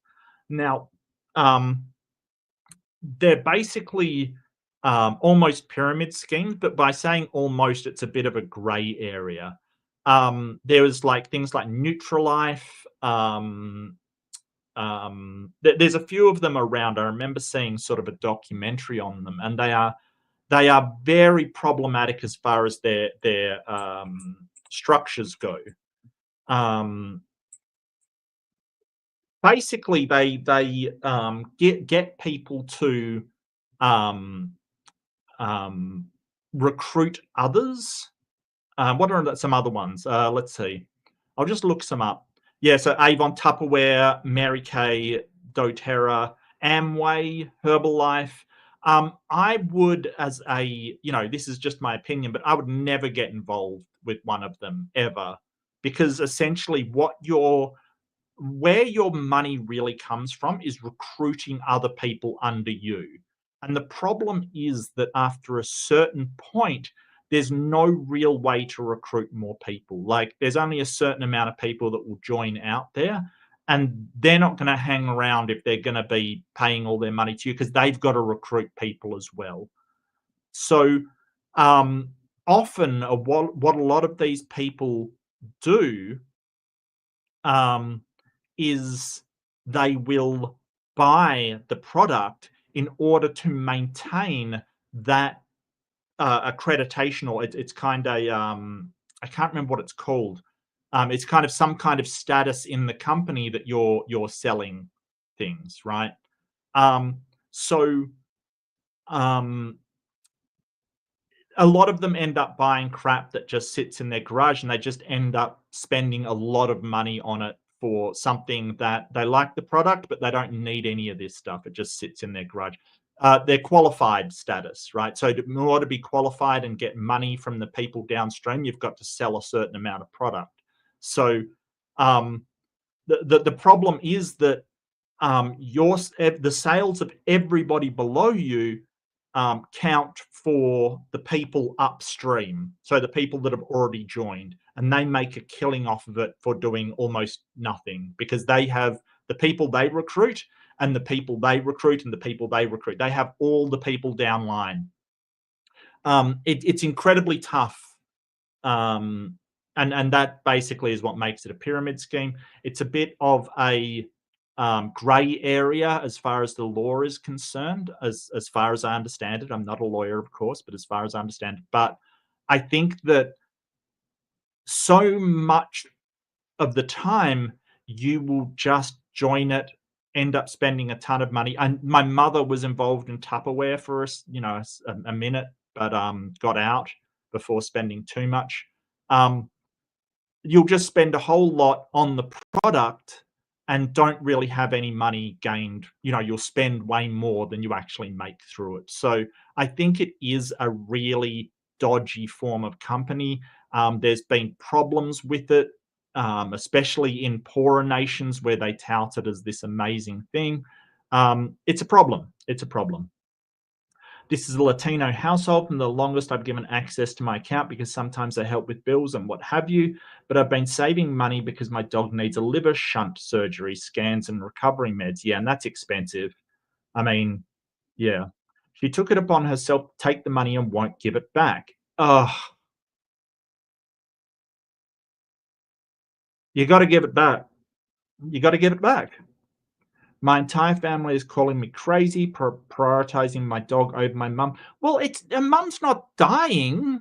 I'm sure if it was like, she could buy 5K to save the dog, or 5K to save her mother's life, I'm sure she would choose her mother. Like, this isn't an equal thing. It's not save the dog or save the mother. It's save the dog or get mother invested with an MLM that's probably going to rip her off. Like, this isn't the same thing.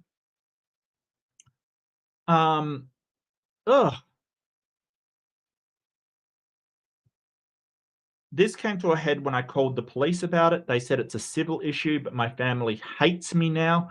Yeah, it is kind of a civil issue, because if you give a card out to your mother, then it's not a criminal issue. She can access that money and she's allowed to. So it becomes a civil issue. I totally agree with that. You would have to sue her for the money. Um,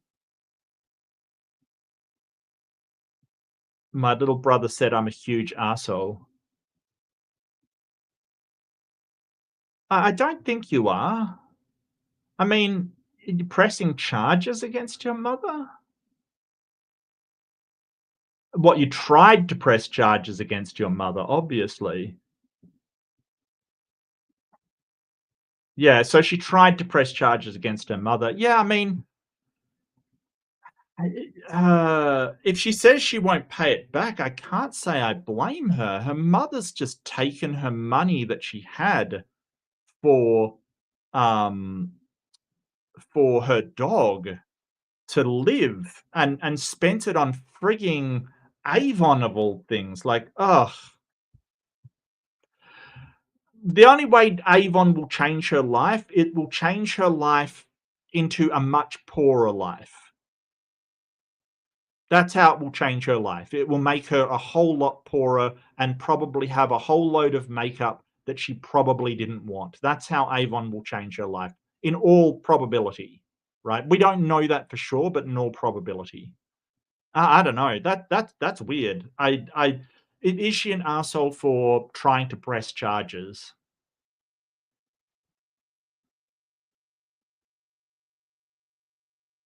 I don't think so. I think that if her mother knew, I mean, did she know that that it was for the dog? Did she know?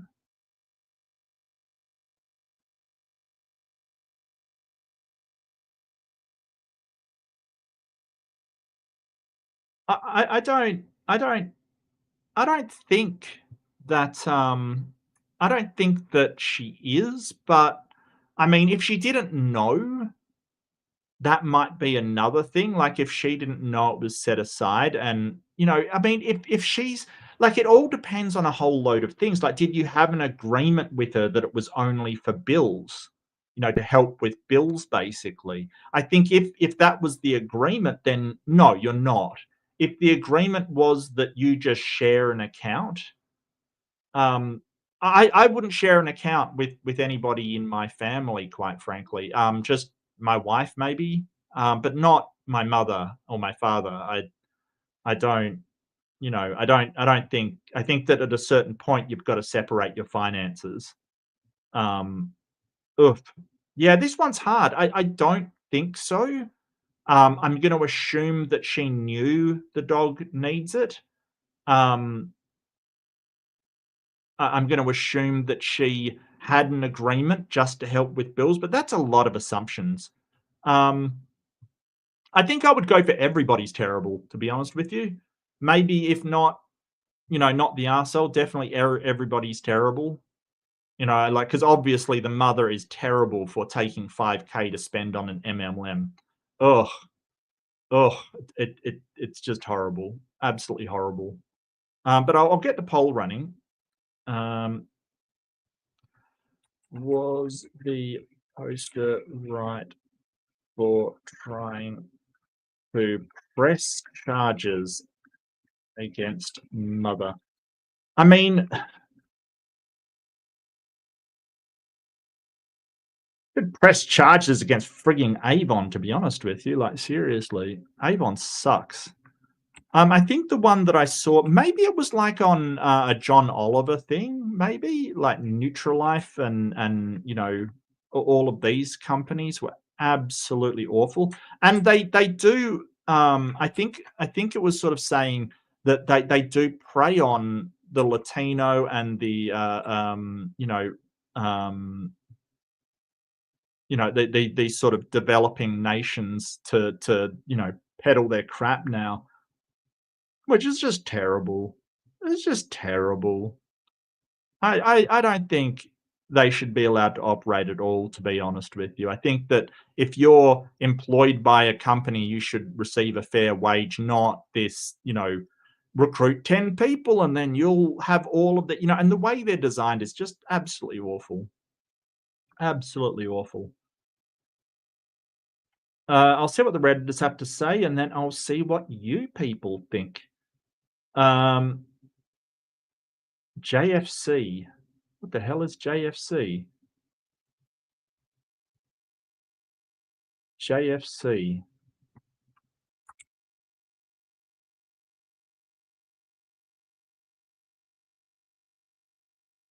Jesus fucking Christ. Okay. All right. All right. All right. Parental theft of money is not fucking okay. It happens so often, and kids just take that kind of abuse on the chin. I saw your other post and felt for you. The text message was spot on what I would expect. Good for you taking action. Oh, it's got an update. Thanks, Jared. List all the feedback. I just feel like shit right now, but I know it's not on me, right? It can't. Yeah, no, that's fair. Like, and parental theft is a horrible thing. You see it so often in, like, child stars. It is a form of abuse of their relationship, just as if you steal from your parents, it is an abuse of the relationship. I think, why is it that stealing from your mother is not okay, but stealing from your child is? No, it has to work both ways. It's not okay. It's not okay.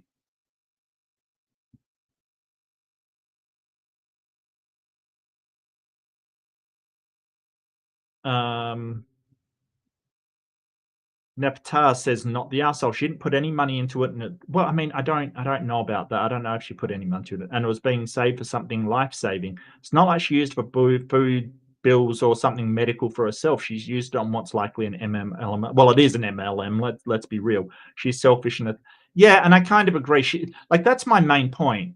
It's not being used for anything that is in any way as important as saving a family member's life.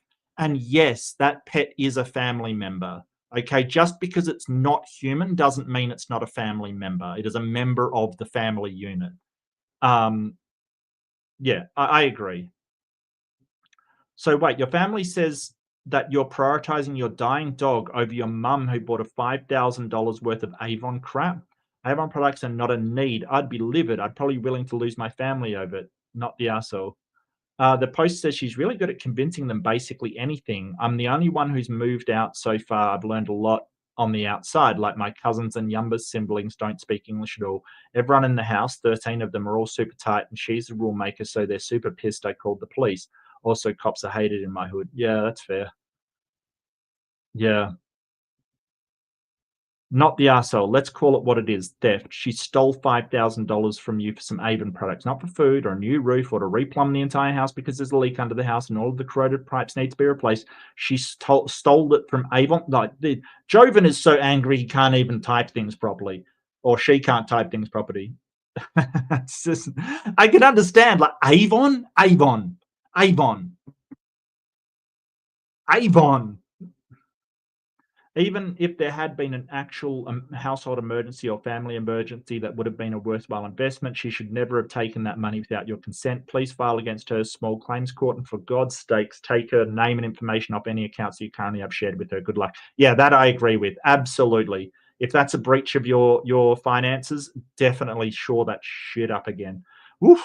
Yeah, she's been removed from loan touch money again. Good, good, good, good, good, good, good. Yep. Yep.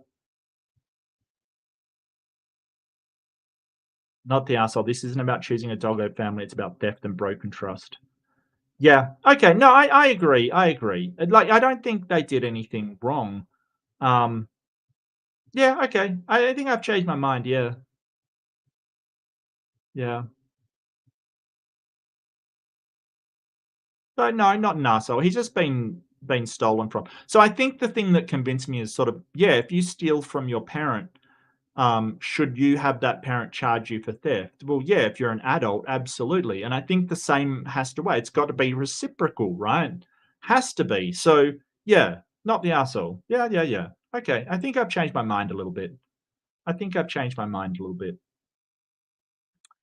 Um, Left-handed Joe says, repay the money, lady. Jeez. Well, the problem is, Jedi, when you buy products from Avon, they're very adamant that you can't like get your money back. You have to sell them to people. right? Like you can't just recoup your money by going, oops, made a mistake. They're very aware that people have that buyer's remorse because they can't offload that product basically. So that's what the thing I saw said. You had garage qualified, and what garage qualified means is that people were essentially buying the product, couldn't sell it, and so it piled up in their garage. But in order to remain qualified to get income from the people you've recruited, they have to meet a certain quota, so they keep buying the product. And all of that money gets sent upstream to all of the people above them. So, um, it may be a case that there's no way she can get the money back because a lot of these MLMs, they're aware at how bad it is what they're doing. And so they won't allow you to send product back. That's been bought, you have to on-sell it, you have to offload it somewhere. It's really horrible. So it's kind of like she may not be able to, but that doesn't absolve her from any responsibility of doing it in the first place. Look, just avoid multi-level marketing schemes. They promise tons, the amount of people, and don't feel bad if you've been suckered into them. Like it is that very, very basic human thing of hope and, hoping that this thing will make you a lot of money kind of thing. Like it is that hope that drives people. And some people have. The problem is that the more people that join, the harder it is to make money off of it, the harder it is to sell it. So it's a problem. It's a massive problem. And they act almost cult-like. They try and get their members into this, sort of, oh, everything's fantastic kind of mentality. They really do, um, um, because you're not going to be able to recruit other people to it if you're like, oh, yeah, I have good months and bad. No, everything's fantastic. You want in on this.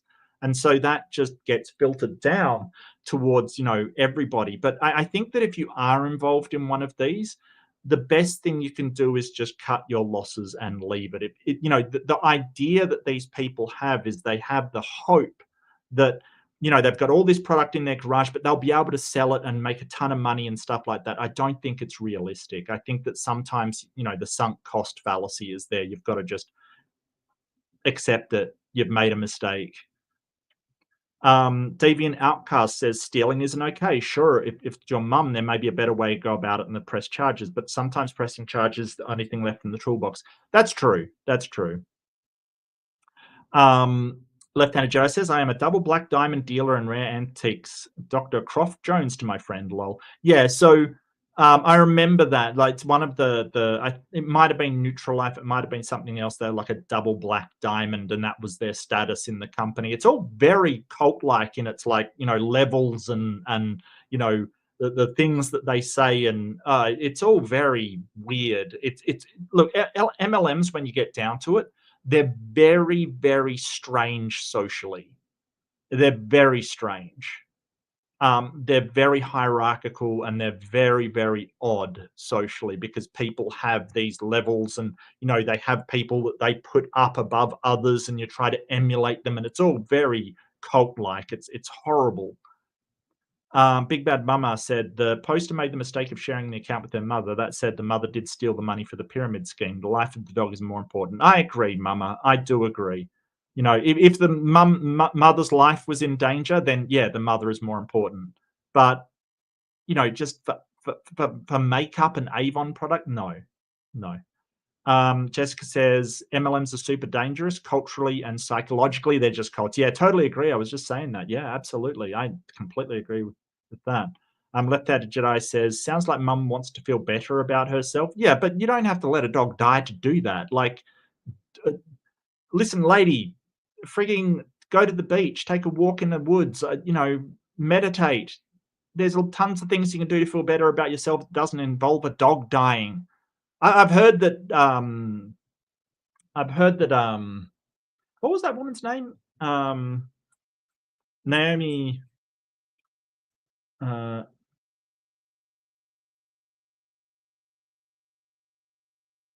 Kirsty Nome does the same thing. She feels better herself when there's a dog dying. But hope you like that American reference joke. Majestic P says some of my employees are working at work were joining an MLM. I tried to save them that several waste their money on scams. Yeah, no, it's horrible, Beck. I get you, and sometimes you just got to let people make their own mistake. Yeah. Sterling Nash says I can't prove it, but I'm convinced Herbalife killed my dad's friend. Oh, that's horrible. I'm so sorry to hear that, Sterling. Um, I'm assuming this is in America, so the nutrition, the sort of supplement industry, the health supplement industry in America is wild. It is wild west out there, and like a lot of people have noticed this. It's so unrestricted as to what you can sell as health supplements. Because there was going to be a law governing them. I think it was in the 80s or something, but a whole bunch of actors did like a massive ad campaign paid by the health supplement industry to sort of say, "Oh, don't take away our vitamins," kind of thing. And so there's not a huge amount of regulation involved in it. And I don't think people like Robert Kennedy at the moment are going to change that. I think that it's going to go on unregulated. With celebrities about health supplements.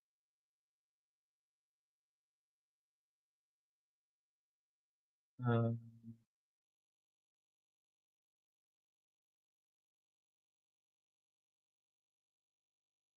Supplements take.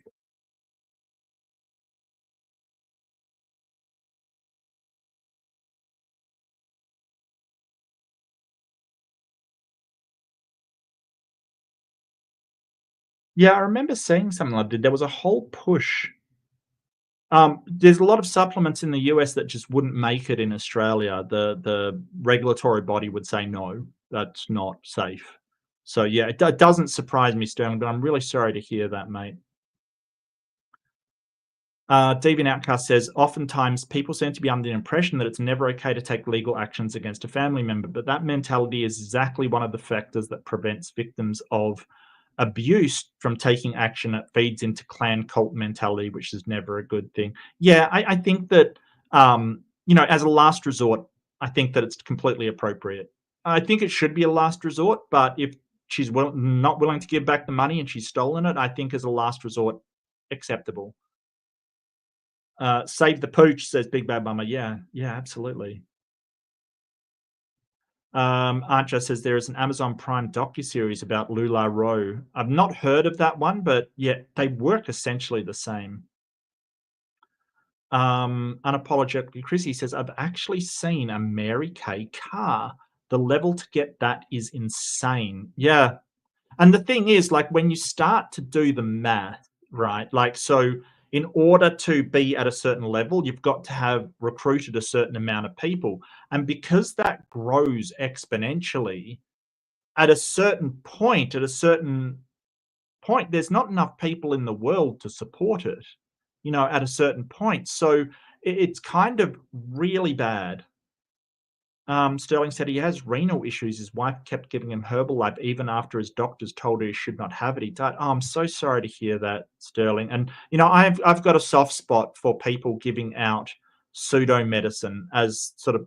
I think my story should be coming up on Apostate Sister. I did an interview with them. But if you don't know, like, my mother was always tired and she turned to, alternative medicine, like Chinese medicine and crystals and crap like that, and it did not work. It took real science to actually tell her she had celiac disease. That was it. All she had to do was cut out gluten from her diet, and she was fine after that. It sucks, and that reminds me of that. Well, I mean, it's a joke, but what do you call alternative medicine that works? Medicine. There is no such thing as alternative medicine. There's medicine that works and medicine that hasn't been shown to work. Like, it sucks. That absolutely sucks. Thanks for saying that. Yeah. Prioritizing your dog over your mum, that's not equivalent. Get a grip, fam. Yeah, and that sounds like that guilt kind of stuff. Like they're just trying to manipulate her into feeling bad for saying, hey, I wanted that money for my dog. Ugh. Well, to be honest with you, at the moment, the dog is probably behaving more morally and more intelligently than her mother. Don't know if that counts. Just throwing that out there. Yeah, there was still a waste that could have been avoided. Absolutely, Jedi. And a lot of these, you're reminded of the religious people that won't get medical treatment with the people that think that, I've met people that think that illness is just a mindset. That's all it is. If you just think optimistically enough, you won't get sick and you won't, suffer from any illness. And it's wild. It's absolutely wild. So you can feel good and still be, have an illness kind of thing. Um, I've seen people that think that, alternative medicine can just stop you from getting whatever, and the medical industry is just a big scam. It's ridiculous. Sterling Nash says, yeah, my dad was a doctor and is pretty upset about it. She wouldn't listen to him or the other doctors. She wanted his money. Yeah, that sucks. That's terrible. I'm so sorry, Sterling, but thanks for sharing. That can show just how bad getting involved with things that are not medically approved can be, and why we need to have experts in the field talking about things instead of some douche in a company that just wants money out of you. Absolutely. And look, the problem is there is an overlap between actual medicine and douches in companies wanting something out of you, because medicine has been privatized and the pharmaceutical industry has been privatized. So I hate that there's that overlap, but we still need to listen to the people who actually, have some kind of authority in it. I'm so sorry, Stone. That sucks, mate. That actually hurts. Yeah. Art just said I got my first lip gloss from Avon. I'm sorry. Avon, I mean, I don't have a huge experience of it. As far as I know, it's pretty crap, though, to be honest with you. Maybe it's fantastic. I don't know. It's just the way that it's set up is very exploitative. That sounds like a criminal to me, Sterling. Yeah, well, that's the problem, that the supplement industry is unregulated, pretty unregulated, Jedi. That's the problem. In America, at least, they don't do a lot to check whether something is good for you or not. Big Bad Mama says the Avon lady came to our door all the time. It was worse than the Mormons. Yeah, yeah. And, they seem to have that, all the hallmarks of, oh, everything's fantastic when you're with Avon. Yeah, yeah, no, I'm sure it is. I'm sure that's not just you putting on an act in order to make some money by recruiting people. I'm sure it is. Deviant Outcast said, that's so sad, Sterling. Yeah, yeah, that sucks. Sterling now says, given his age, it wasn't investigated, but his kids from his first wife, sick of the second wife, did him in with the Herbalife too. They couldn't really do much about it, though. Yeah, that sucks. Alex Markel says, banned MLMs. They're just a pyramid scheme with a product. Yeah, true, true. And I mean, they clamped down. I know they clamped down on Nutrilife and Herbalife a while ago. But the problem is that when they clamp down on them, they just go to these developing countries without them, that don't have the laws protecting people. It's pretty horrible. He's a really nice guy. Yeah, bugger. That sucks. Oh, look, I think the easier thing to do is just ban all of these multi-level marketing companies. Just call them what they are. They're pyramid schemes. Get rid of them.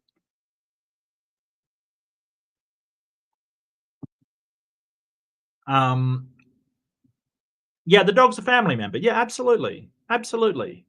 Like, I mean, we don't prioritize dogs above humans, but it's still a family member. It's still a member of the family. Like, we can't forget that. I mean, I'm not a great fan of.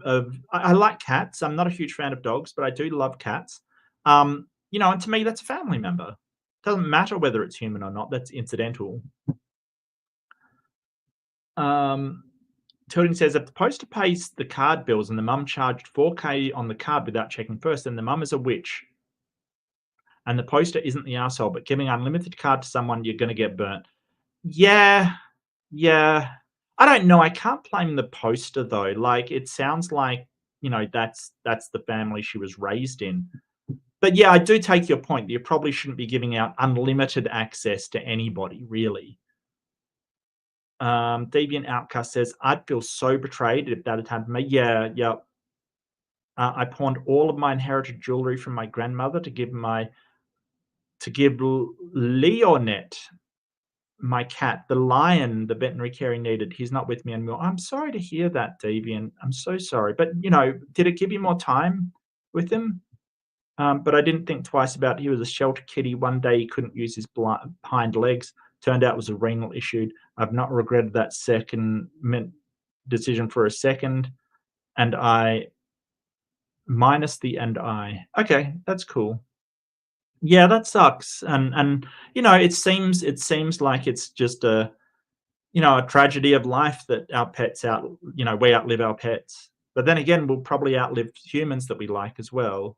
So, that's I'm sorry for your loss, Debian. I really am. I do like the name as well. Leojet. Leonet. The lion. Andrew says, I got my own Am I the Arsehole? So working on the business card for the logo I created for that shop. Since I'm not getting must for this and I'm making the logo, I added my symbol into the logo hidden in plain view. This is in case they try to use to make money off it. I can interject and get cut. Am I the arsehole? No, I don't think so. I think that any artist makes something to sign their work as their own, Andrew. That's not at all. Alex said, get your nutritional arsenic today. Yeah, it's not that bad, but some of it, I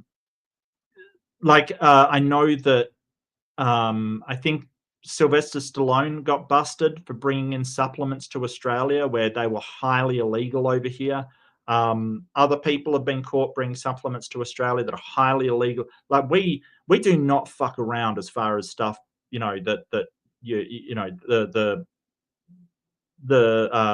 our equivalent of food and drug admin is really strict. Admin in Australia. I can't remember what it's called. It is Therapeutic Goods Administration, the TGA. But also our Food Administration as well is really, really strict. Like, for instance, like some of the bread in America wouldn't be categorized as bread in Australia. It would be categorized as cake. Like it wouldn't be bread. It's got too much sugar in it to be bread. It would be cake. And it would not be allowed to be sold as bread at all. Like it's just wild. Yeah. Try to sell this up in Australia, and the Consumer Affairs Department would be fining you to ruin. Yeah, absolutely. Well, they wouldn't allow you to sell it at all. You'd be forced to take it down. Like we do not put up with that crap. Tilden Wilmer sells totally unregulated supplements here. It's scary stuff. Yeah, absolutely. Claire Ball says moral bankruptcy is a Christian trait that they're actually licensed to sin. Well, I don't know about that. I mean, some of them are. Some of them believe that they are. Some of them aren't. It depends on the Christian, Claude. I was going to watch your thing about Hovind before. Hovind used to peddle the apricot seed scam. Yeah, absolutely.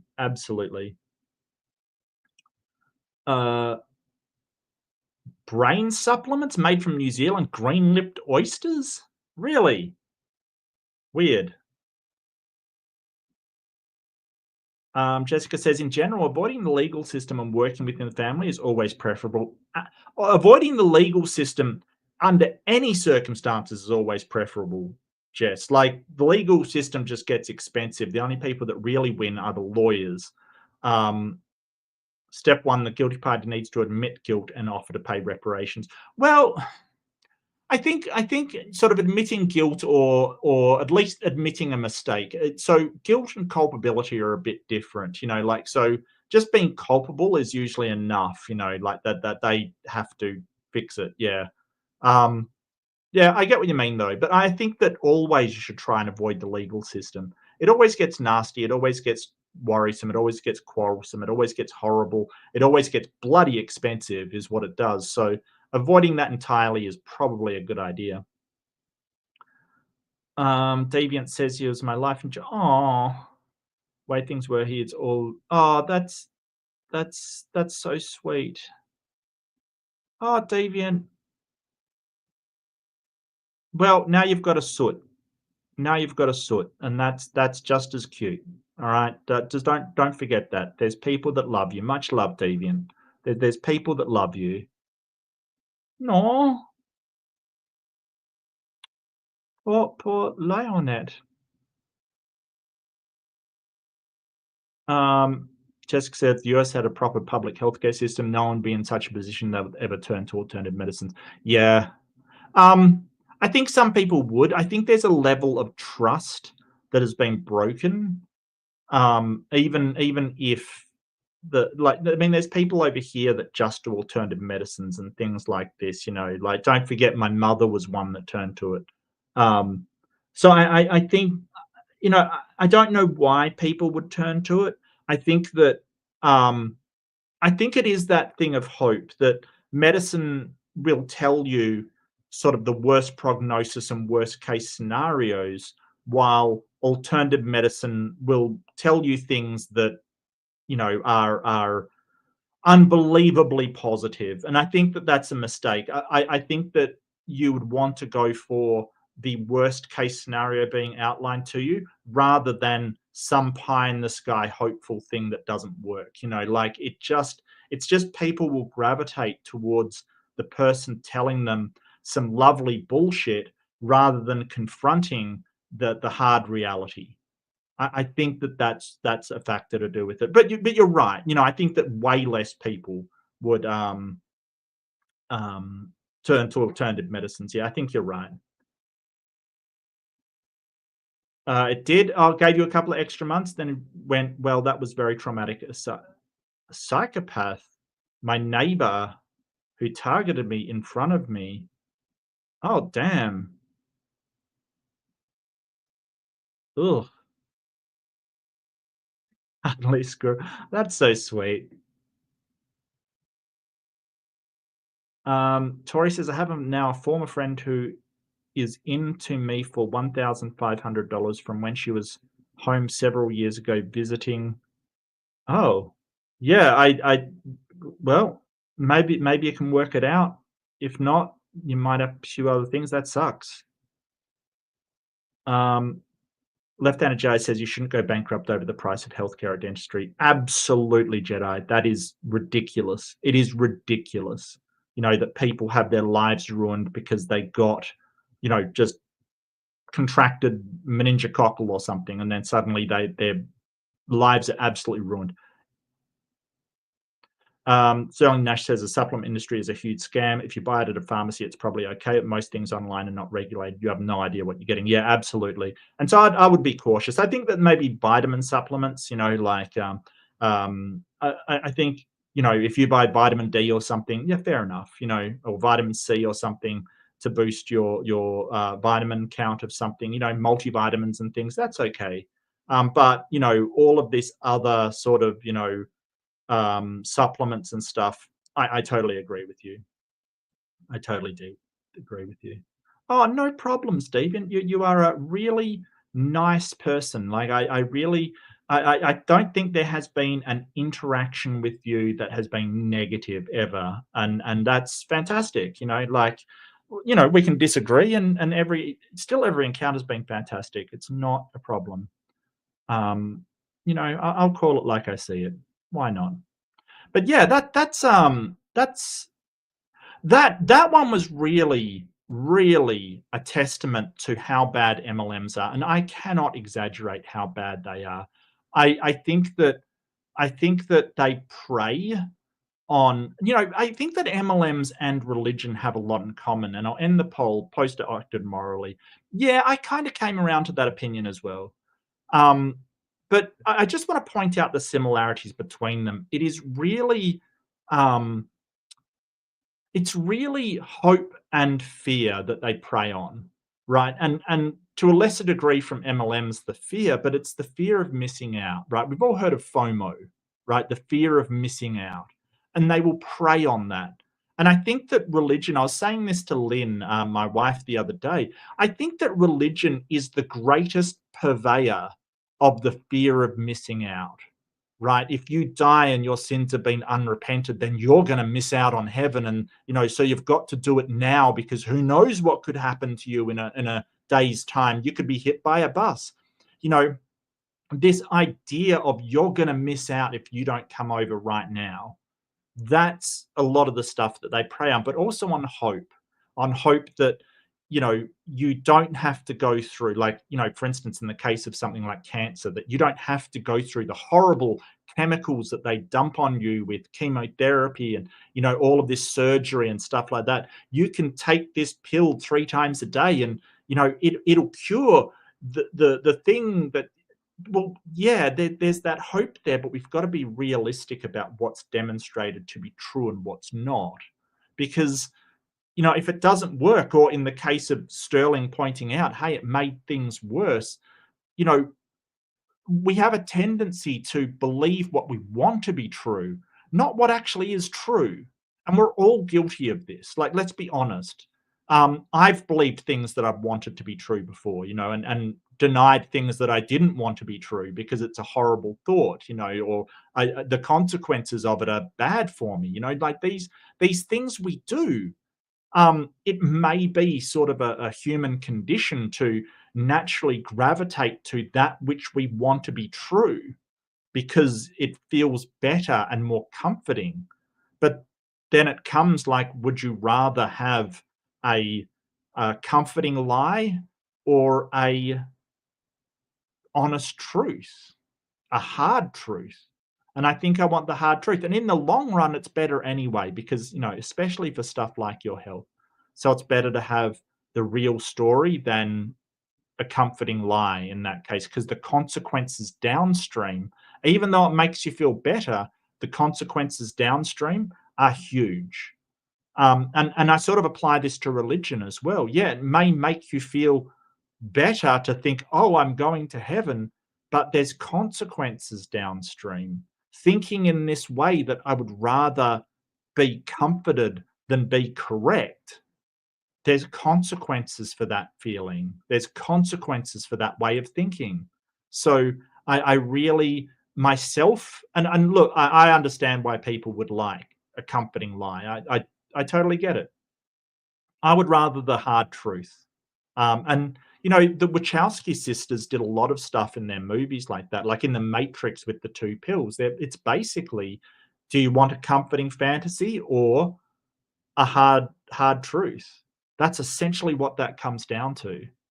And the hero chose the hard truth, and I think I would do the same. I would want to know what actually is true rather than be comforted in something that's not.